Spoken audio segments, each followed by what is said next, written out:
ಆತ್ಮೀಯ ವಿದ್ಯಾರ್ಥಿಗಳೇ, ನಾವು ಹಿಂದಿನ ತರಗತಿಯಲ್ಲಿ ನಾವು ವಿಜಯನಗರ ಸಾಮ್ರಾಜ್ಯದ ಅಂದರೆ ದಕ್ಷಿಣ ಭಾರತದಲ್ಲಿ ಅತ್ಯಂತ ಹಿಂದೂ ಸಂಸ್ಕೃತಿಯನ್ನು, ಹಿಂದೂ ಧರ್ಮವನ್ನು ಉಳಿಸಿ ಬೆಳೆಸಿದಂಥ ಒಂದು ದೊಡ್ಡ ಮನೆತನ ಅಂದರೆ ವಿಜಯನಗರ ಸಾಮ್ರಾಜ್ಯ. ಈ ಮನೆತನ ಸಾಮ್ರಾಜ್ಯದ ಮನೆತನ ಇಲ್ಲಿ ದಕ್ಷಿಣ ಭಾರತ ಅಂದು ಉತ್ತರ ಭಾರತದಲ್ಲಿ ಸುಲ್ತಾನ ಆಳ್ವಿಕೆ ಅಲ್ವಾ, ಈ ಒಂದು ಸುಲ್ತಾನರ ಆಳ್ವಿಕೆಯ ಕಾಲದಲ್ಲಿ ಈ ದಕ್ಷಿಣ ಭಾರತದಲ್ಲಿ ಅತ್ಯಂತ ಹೀನಾಯ ಸ್ಥಿತಿಯಾದಂಥ ಹಿಂದೂ ಧರ್ಮವನ್ನು ರಕ್ಷಿಸಿ ಅಲ್ವಾ ಬೆಳೆಸಿದವರು ಅಂದರೆ ವಿಜಯನಗರದ ಸಾಮ್ರಾಜ್ಯ ಆರಿಸಿದರು. ಈ ರಾಜ್ಯದ ಆವರಿಸಿದಲ್ಲಿ ನಾವು ಹಿಂದಿನ ತರಗತಿಯಲ್ಲಿ ಅವರು ಹೇಗೆ ಪಡೆದರು. ಈ ವಿಜಯನಗರ ಸಾಮ್ರಾಜ್ಯದ ಮೊದಲನೇ ಹಿಂದಿನ ತರಗತಿಯಲ್ಲಿ ವಿಜಯನಗರ ಸಾಮ್ರಾಜ್ಯ ಮತ್ತು ಮುಂಬೈ ಸಾಮ್ರಾಜ್ಯದ ಸ್ಥಾಪನೆ ಹೇಗಾಯಿತು, ವಿಜಯನಗರ ರಾಜ್ಯಗಳ ಆಳಿದಂಥ ರಾಜವಂಶಗಳು ಯಾವುವು, ರಾಜಮನೆತನಗಳು ಯಾವುವು ಅಂತೇಳಿ ಕೇಳಿದ್ರು. ಮತ್ತು ಕೃಷ್ಣರಾಯನ ಸಾಧನೆ ಮತ್ತು ಒಡೆಗೆಗಳ ಬಗ್ಗೆ ಇವುಗಳ ಬಗ್ಗೆ ನಾವು ತಿಳ್ಕೊಂಡ್ವಿ. ಈಗ ಅದೇ ರೀತಿ ಇಂದು ನಾವು ಈ ವಿಜಯನಗರ ಸಾಮ್ರಾಜ್ಯದ ಸಾಂಸ್ಕೃತಿಕ ಕೊಡುಗೆಗಳ ಬಗ್ಗೆ, ವಿಜಯನಗರ ಸಾಮ್ರಾಜ್ಯದ ಸಾಂಸ್ಕೃತಿಕ ಕೊಡುಗೆಗಳ ಬಗ್ಗೆ ಅಧ್ಯಯನವನ್ನು ಮಾಡೋಣ. ಅದಕ್ಕಿಂತ ಮೊದಲು ನಾವು ಈಗ ಹಿಂದಿನ ತರಗತಿಯಲ್ಲಿ ಕೆಲವು ಅಧ್ಯಯನ ಮಾಡಿದಂಥ ಈ ವಿಜಯನಗರ ಸಾಮ್ರಾಜ್ಯದ ಸ್ಥಾಪನೆ ಯಾವಾಗ ಆಯಿತು ಅಲ್ವಾ, ಎಲ್ಲಿ ಆಯಿತು ಅಲ್ವಾ, ವಿಜಯನಗರ ಸ್ಥಾಪಕರು ಯಾರು, ಅಲ್ಲಿ ವಿಜಯನಗರ ಸ್ಥಾಪಕರು ಅಕ್ಕ ಮತ್ತು ಬುಕ್ಕ ಎಲ್ಲಿ ಯಾವಾಗ ಸ್ಥಾಪನೆ ಆಯಿತು, 1336 ತುಂಗಭದ್ರಾ ನದಿಯ ದಕ್ಷಿಣ ಹರಿದ ಮೇಲೆ ಈ ರಾಜ್ಯವನ್ನು ಸ್ಥಾಪಿಸಿದರು. ಆಮೇಲೆ ಈ ವಿಜಯನಗರ ಸಾಮ್ರಾಜ್ಯದ ಪ್ರಮುಖ 4 ಮನೆತನಗಳು, ವಂಶಗಳು ಬರ್ತದೆ. 4 ಮನೆತನಗಳು ಯಾವುವು, ಸಂಗಮ, ಸಾಳ್ವ, ತುಳುವ, ಅರವೀಡು ಅಲ್ವಾ. ಹೀಗೆ ಸಂಗಮ ವಂಶದ ಪ್ರಮುಖ ದೊರೆಗಳು ಯಾವುವು ಅಲ್ವಾ. ಸಂಗಮ ವಂಶದಲ್ಲಿ ಹರಿಹರ ಮತ್ತು ಬುಕ್ಕರ ಅಕ್ಕ ಬುಕ್ಕರು, 2ನೇ ಪ್ರೌಢದೇವರನ್ನು 1ನೇ ಹರಿಹರ, ಹೀಗೆ ವಿಜಯನಗರಕ್ಕೆ ಆಶೀರ್ವಾದವನ್ನು ಹಾಕಿದಂಥ ಈ ಹಿಡಿದಾದ ಪಟ್ಟಣ ಪ್ರದೇಶದಲ್ಲಿ ಹೊಸ ರಾಜಧಾನಿ ಸ್ಥಾಪಿಸಿದಂಥ 1ನೇ ಹರಿಹರ. ನೆಕ್ಸ್ಟು ಬುಕ್ಕರಾಯ ಬರ್ತಾನೆ. ಈಗ ಅದರ ನಂತರ 2ನೇ ಹರಿಹರ ಅಂತೇಳಿ ಅಂತಾನೆ. ಆಮೇಲೆ ಇಲ್ಲಿ ಅದರಲ್ಲೂ ಸಹ ಈ ಪ್ರೌಢದೇವರಾಯ ಅಲ್ವಾ, ಪ್ರೌಢದೇವರಾಯನನ್ನು ಅತ್ಯಂತ ಈ ಸಂಗಮ ವಂಶದಲ್ಲಿ ಅತ್ಯಂತ ಹೆಸರುವಾಸಿಯನ್ನು ಪಡೆದಂಥ ರಾಜ. ಇವನಿಗೆ ಪ್ರೌಢದೇವರಾಯ ಅಂತ ಅಥವಾ ಈ 2ನೇ ದೇವರಾಯ ಅಂತಲೂ ಸಹ ಅಥವಾ ಇವನಿಗೆ ಪ್ರತಾಪರುದ್ರ ಅಂತಲೂ ಸಹ ಹೆಸರಿತ್ತು. ಅವನ ನಂತರ ಬಂದಂಥ ಕೃಷ್ಣದೇವರಾಯ ಅಲ್ವಾ, ಹೀಗೆ ತುಳುವ ಸಂತತಿಯ ನರಸಿಂಹನಾಯಕನ ನಂತರ ಮಗನಾದಂಥ ಈ ನರಸಿಂಹನಾಯಕ ಮತ್ತು ನಾಗರಾಮನ ಮಗನಾದಂಥ ಕೃಷ್ಣದೇವರಾಯನ ಆಳ್ವಿಕೆ. ಇವನು ಅತ್ಯಂತ ಅಂದರೆ ವಿಜಯನಗರ ಸಾಮ್ರಾಜ್ಯದಲ್ಲಿ ಅತಿ ಪ್ರಸಿದ್ಧವಾದ ರಾಜನಾದರೆ ಕೃಷ್ಣದೇವರಾಯ ಅಲ್ವಾ. ಇವನು ಸಾಧನೆಗಳು, ಇವನ ರಾಜ್ಯ ವಿಸ್ತರಣೆ ನೀತಿ ಅಲ್ವಾ, ಇವನು ಆಡಳಿತದ ಒಂದು ನೀತಿ ಮತ್ತು ಅದೇ ರೀತಿ ವಿಜಯನಗರ ಸಾಮ್ರಾಜ್ಯದ ಕಳಿಸಿದಂಥ ಅತ್ಯಂತ ಅತ್ಯುನ್ನತದೊಂದಿಗೆ ತಾಳದಂಥ ಈ ಇವನ ಕಾಲದಲ್ಲಿ ಒಂದು ಆ ಸಂಪತ್ತು ತುಳುಕಿ ಹೋಗಿತ್ತು ಅಂತ ಒಂದು ಸಾಮ್ರಾಟನಾಗಿದೆ. ನೆಕ್ಸ್ಟ್ ವಿಜಯನಗರದ ಸಾಮ್ರಾಜ್ಯದ ಪತನ ಹೇಗಾಯಿತು ಇದ್ರ ಬಗ್ಗೆ ಎಲ್ಲ ತಿಳ್ಕೊಂಡು ಈಗ ನಾವು ಇವತ್ತು ಇದೇ ತರಗತಿಯಲ್ಲಿ ವಿಜಯನಗರ ಸಾಮ್ರಾಜ್ಯದ ಸಾಂಸ್ಕೃತಿಕ ಕೊಡುಗೆಗಳ ಬಗ್ಗೆ ಅಧ್ಯಯನವನ್ನು ಮಾಡಬೇಕು. ಸಾಂಸ್ಕೃತಿಕ ಈ ಕೊಡುಗೆಗಳ ಬಗ್ಗೆ ಅಧ್ಯಯನವನ್ನು ಮಾಡಬೇಕು. ವಿಜಯನಗರ ಸಾಮ್ರಾಜ್ಯ ಆಡಳಿತ ಪಾರಂಪರಿಕವಾಗಿ ಮುಂದುವರೆದು ವಂಶ ಪಾರಂಪರಿಕೆ ಹಿಂದೂಗಳ ಪ್ರಕಾರ ವಿಜಯನಗರ ಸಾಮ್ರಾಜ್ಯವು ಸಹ ಹಿಂದೂ ರಾಜ್ಯ, ಅದರಿಂದ ವಂಶ ಪಾರಂಪರವಾಗಿ ಬರ್ತದೆ. ರಾಜ್ಯ ಅಪ್ಪ ನಂತರ ವಂಶ ಪಾರಂಪರಿಕವಾಗಿ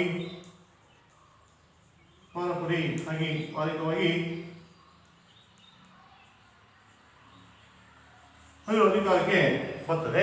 ವಂಶಪರಂಪರೆ ಅಂದರೆ ತಂದೆ ನಂತರ ಹಿರಿಯ ಮಗ ತನ್ನ ಅಧಿಕಾರವನ್ನು ಮುಂದುವರಿಸಿಕೊಂಡು ಹೋಗ್ತಿದ್ದರು. ಹಾಗೆ ಕೇಂದ್ರದಿಂದ ರಾಜರೇ ಅಧಿಕಾರವನ್ನು ಕೇಂದ್ರದಿಂದ ರಾಜನ ತಮ್ಮ ಜ್ಯೇಷ್ಠ ಪುತ್ರನೇ ಉತ್ತರಾಧಿಕಾರಿಯಾಗಿ ಆದ್ದರಿಂದ ಮಾಡ್ತಿದ್ದು. ಈ ಕೇಂದ್ರೀಕೃತ ರಾಜಂದೇ ಮುಖ್ಯ ಅಧಿಕಾರದಿಂದ ರಾಜ ಸತ್ತ ನಂತರ ಅವನ ಹಿರಿಯ ಪುತ್ರನಿಗೆ ಅಧಿಕಾರವನ್ನು ವಹಿಸ್ತಿದ್ದರು. ಹಾಗೆ ಮಾಡ್ತಿದ್ದರು. ಹೀಗೆ ವಿಕೇಂದ್ರೀಕೃತ ವ್ಯವಸ್ಥೆ ಇದ್ದರೂ ಸಹ ವಿಜಯನಗರದ ಪ್ರಬಲ ಕೇಂದ್ರಾಡಳಿತವನ್ನು ಹೊಂದಿತ್ತು. ಅಂದರೆ ವಿಕೇಂದ್ರೀಕೃತ ವಿಜಯನಗರ ಅಂದರೆ ಕೇಂದ್ರ ರಾಜ್ಯ ಆಗಿದ್ರು ಸಹ ವಿಕೇಂದ್ರೀಕೃತ ಆಡಳಿತ ವ್ಯವಸ್ಥೆ ಇತ್ತು. ಅದು ವಿಜಯನಗರ ಮಾತ್ರ ಕೇಂದ್ರ ಆಡಳಿತವಾಗಿತ್ತು. ವಿಜಯನಗರ ಮಾತ್ರ ಇದು ಒಂದು ಕೇಂದ್ರ ಆಡಳಿತ ಆಗಿತ್ತು ಅಲ್ವಾ, ರಾಜಧಾನಿ ಆಗಿತ್ತು. ಉದಯದಲ್ಲಿ ಕೇಂದ್ರ ಆಡಳಿತ ಹೊಂದಿತ್ತು ಆಡಳಿತ ವ್ಯವಸ್ಥೆ. ಈ ಮಂತ್ರಿಮಂಡಲ ಸೇನಾಧಿಪತಿ ಪ್ರಾಂತೀಯ ಮಾಂಡಲಿಕತ್ವ ಎಂದು ವಿಂಗಡಿಸಲಾಗಿತ್ತು. ಹೇಳಿ, ಸೈನ್ಯವನ್ನ ಮಂತ್ರಿಮಂಡಲ ಸೇನಾಧಿಪತಿ ಮತ್ತು ಪ್ರಾಂತೀಯ ಮಾಂಡಲಿಕತ್ವ ಎಂದು ವಿಂಗಡಿಸಲಾಯಿತು. ಒಬ್ಬ ನಾಯಕನಿಗೆ ಅಥವಾ ಪಾಳೆಗಾರನಿಗೆ ಸೈನಿಕ ಸೇವೆಯ ಒಂದು ಷರತ್ತಿನ ಮೇಲೆ ರಾಜರ ಭೂಮಿಯನ್ನು ಕೊಡ್ತಿದ್ದರು. ಹೀಗೆ ಕೊಡುತ್ತಿದ್ದು, ಹೀಗೆ ಪ್ರಾಂತೀಯ ಹಂತದಲ್ಲಿ ಈಗ ನಾಯಕರು ಅಥವಾ ಈ ಅಮರ ನಾಯಕರು ಅವರ ಅಮರ ನಾಯಕರು ಅಥವಾ ನಾಯಕರು ರಾಜ್ಯ ಮಂಡಲ, ಗ್ರಾಮಾಡಳಿತ ಹೀಗೆ ವಿವಿಧ ಬಗೆಗಳು ಸಿಗ್ತವು. ಹೀಗೆ ತಿಮ್ಮರಸ ಮಹಾಪ್ರಧಾನ ಮಂತ್ರಿಯಾಗಿದ್ದನು. ಆಡಳಿತಾತ್ಮಕ ಸಾಮ್ರಾಜ್ಯವನ್ನು ರಾಜ್ಯ, ನಾಡು, ಗ್ರಾಮ ಹೀಗೆ ಹಲವು ಪಂಗಡಗಳಾಗಿ ವಿಂಗಡಿಸಲಾಗಿತ್ತು. ಆಗ ಪ್ರಾಂಗಣವನ್ನು ಆಡಳಿತ ಘಟಕಗಳಾಗಿ ಹೊಂದಿತ್ತು ಅಲ್ವಾ. ಹೀಗೆ ವಿಜಯನಗರ ಸಾಮ್ರಾಜ್ಯದ ಒಂದು ಆಡಳಿತ ವ್ಯವಸ್ಥೆಯನ್ನು ತಿಳ್ಕೊಂಡಾಗ ಇಲ್ಲಿ ವಂಶಪರಕವಾಗಿ ಬಂದಿತ್ತು. ನಂತರ ಹಿರಿಯ ಮಗನೇ ರಾಜಸತ್ತ ನಂತರ ಹಿರಿಯ ಮಗನಿಂದ ತಮ್ಮ ಅಧಿಕಾರವನ್ನು ವಹಿಸ್ತಾ ಇದ್ದ. ಅಲ್ಲಿ ಮತ್ತು ವಿಕೇಂದ್ರೀಕೃತ ವ್ಯವಸ್ಥೆ ಇದ್ದರೂ ಸಹ ವಿಜಯನಗರ ಒಂದು ಪ್ರಬಲ ರಾಜ್ಯ ಕೇಂದ್ರವೂ ಸಹ ಆಗಿತ್ತು ಅಲ್ವಾ. ಈ ಪ್ರಬಲ ಕೇಂದ್ರವಾಗಿದ್ದರಿಂದಾಗಿ ಈ ಈ ಪ್ರಾಂತೀಯ ಮಂಡಲವೆಂದು ವಿಂಗಡಿಸಲಾಗಿತ್ತು. ಒಬ್ಬ ನಾಯಕನಿಗೆ ಅಥವಾ ಈ ಪಾಳೆಗಾರನಿಗೆ ಸೈನಿಕ ಸೇವಾ ವ್ಯವಸ್ಥೆಯನ್ನು ಕೊಡಲಾಗ್ತಿತ್ತು. ಹೀಗೆ ಅಲ್ವಾ ವಿಂಗಡಿಸಲಾಗಿತ್ತು. ಒಬ್ಬ ನಾಯಕನ ಅಥವಾ ಸೇನಾನಿಗೆ ಸೈನಿಕರ ಒಂದು ಮೇಲೆ ರಾಜನ ಭೂಮಿಯನ್ನು ಸೈನಿಕರ ಆಧಾರದ ಮೇಲೆ ಈ ಒಂದು ರಾಜನ ಭೂಮಿಯನ್ನು ಹಂಚುತ್ತಿದ್ದರು, ಕೊಡುತ್ತಿದ್ದರು. ಪ್ರಾಂತೀಯ ಹಂತದಲ್ಲಿ ನಾಯಕನು ಅಥವಾ ಅವರ ನಾಯಕರ ರಾಜ್ಯ ಮಂಡಲ, ಗ್ರಾಮಾಡಳಿತ ಹೀಗೆ ವಿವಿಧ ಬಗೆಗಳಿದ್ದವು. ಪ್ರಾಂತೀಯ ಘಟ್ಟದಲ್ಲಿ ಈ ನಾಯಕರು ಸಹ ಅವರ ನಾಯಕರಲ್ಲಿ ಪ್ರಾಂತೀಯ ಅಥವಾ ಈ ಹಂತದಲ್ಲಿ ಅಥವಾ ಈ ಒಂದು ಅಮರ ನಾಯಕರು ಅಥವಾ ನಾಯಕರು ರಾಜ್ಯ ಮಂಡಲ, ಗ್ರಾಮಾಡಳಿತ ಹೀಗೆ ವಿವಿಧ ಪ್ರಾಂತ್ಯಗಳ ಬಗೆಗಳಿದ್ದವು. ಹೀಗೆ ತಿಮ್ಮರಸ ಮತ್ತು ಪ್ರಧಾನಮಂತ್ರಿಯಾಗಿದ್ದರು. ಅಲ್ಲಿ ಪ್ರಧಾನಮಂತ್ರಿ ಯಾರು? ವಿಜಯನಗರ ರಾಜ್ಯದಲ್ಲಿ ತಿಮ್ಮರಸ ಅಂತೇಳಿ ಪ್ರಧಾನಮಂತ್ರಿ ಆಗಿದ್ದರು. ತಿಮ್ಮರಸ ಪ್ರಧಾನಮಂತ್ರಿ ಆಗಿದ್ದರು. ಪ್ರಧಾನಮಂತ್ರಿ ಯಾರು? ತಿಮ್ಮರಸ ಯಾರು? ಪ್ರಧಾನಮಂತ್ರಿಯಾಗಿದ್ದರು. ಈ ತಿಮ್ಮರಸನು ಪ್ರಧಾನಮಂತ್ರಿಯಾಗಿ ಅಧಿಕಾರವನ್ನು ಸ್ವೀಕರಿಸಿದನು. ನೆಕ್ಸ್ಟ್ ಆಡಳಿತಾತ್ಮಕವಾಗಿ ಸಾಮ್ರಾಜ್ಯವನ್ನು ರಾಜ್ಯ, ನಾಡು ಹಾಗೂ ಗ್ರಾಮಗಳೆಂದು ಆಡಳಿತ ಘಟಕಗಳನ್ನಾಗಿ ವಿಭಾಗಿಸಲಾಗಿತ್ತು, ಹೊಂದಿತ್ತು. ನೆಕ್ಸ್ಟ್ ಅದೇ ರೀತಿ ಅರಸನು ನ್ಯಾಯಾಂಗ ವಿಚಾರದಲ್ಲಿ ಯಾವುದೇ ಒಂದು ನ್ಯಾಯಾಂಗ ವಿಚಾರದಲ್ಲಿ ಅರಸ ಅಂದರೆ ರಾಜ ಅಲ್ವಾ. ವಿಜಯನಗರ ರಾಜನೇ ಪರಮಾಧಿಕಾರವನ್ನು ಹೊಂದಿದ್ದನು. ಅದರಿಂದಾಗಿ ಇಲ್ಲಿ ಒಂದು ರೀತಿ ಡಿಕ್ಟೇಟರ್ಶಿಪ್ ಇರಲಿಲ್ಲ ಅಂತ ತಿಳ್ಕೊಬೇಡಿ. ಆದರೂ ಸಹ ರಾಜನಿಗೆ ಹೆಚ್ಚಿನ ಆಡಳಿತ ಇತ್ತು.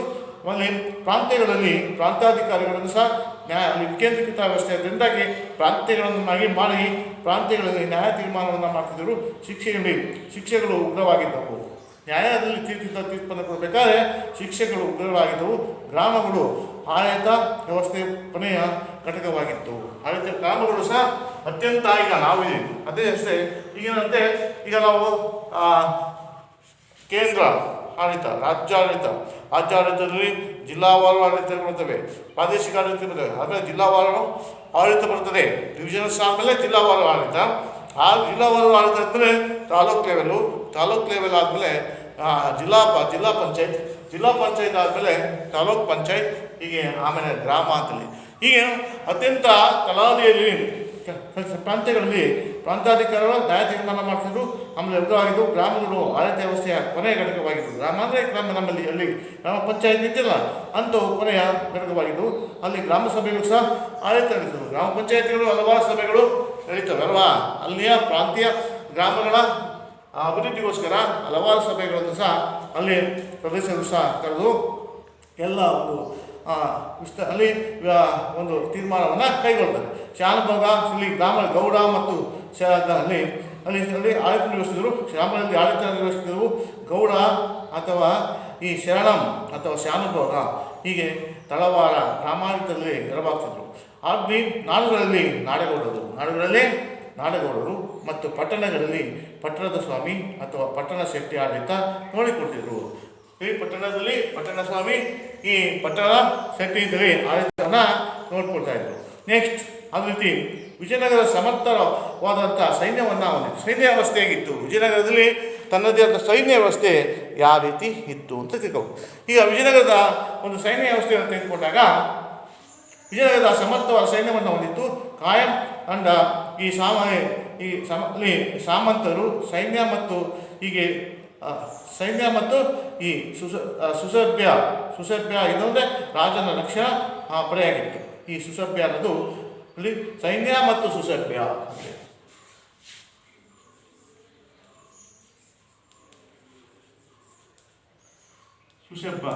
ಸುಸಭ್ಯ ಈ ಅನ್ನೋದು ಈ ಸೈನ್ಯ ಮತ್ತು ಸುಸಭ್ಯ ಅನ್ನೋದು ಏನಾಯಿತು ಅಂದರೆ ಇಲ್ಲಿ ಸುಸಭ್ಯ ಅನ್ನೋದು ಇದು ರಾಜನ ರಕ್ಷಣಾ ಪಡೆಯಾಗಿತ್ತು. ಸೈನ್ಯ ಮತ್ತು ಸುಸಭ್ಯ ಅನ್ನೋದು ರಾಜನ ಒಂದು ರಕ್ಷಣಾ ಪಡೆಯಾಗಿತ್ತು. ಸೇನಾ ಎಂಬ 3 ಹಂತಗಳಿಂದ ಕೂಡಿತ್ತು. ಹೀಗೆ ಸೇನೆಗಳಲ್ಲಿ 3 ಹಂತಗಳಿದ್ದವು ಅಲ್ವಾ? ಸೇನೆಗಳಲ್ಲೂ ಸಹ ಈಗಲೂ ಸಹ 3 ಹಂತಗಳು: ವಾಯುದಳ, ಕಾಲ್ದಳ ಮತ್ತು ವಾಯುದಳ, ಕಾಲ್ದಳ ಮತ್ತು ಜಲಮಾರ್ಗ ಈ ಅಂದರೆ ಭೂಸೇನೆ, ವಾಯುಸೇನೆ ಮತ್ತು ಜಲಸೇನೆ ತಿಳಿತು. ಅದೇ ರೀತಿ ಈಗಲೂ ಸಹ ಅಲ್ಲೂ ಸಹ 3 ಇದು ಯಾವುದು? ಕಾಲದಳ, ಅಶ್ವದಳ ಮತ್ತು ಗಜದಳ. ಕಾಲ್ದಳ, ಅಶ್ವದಳ,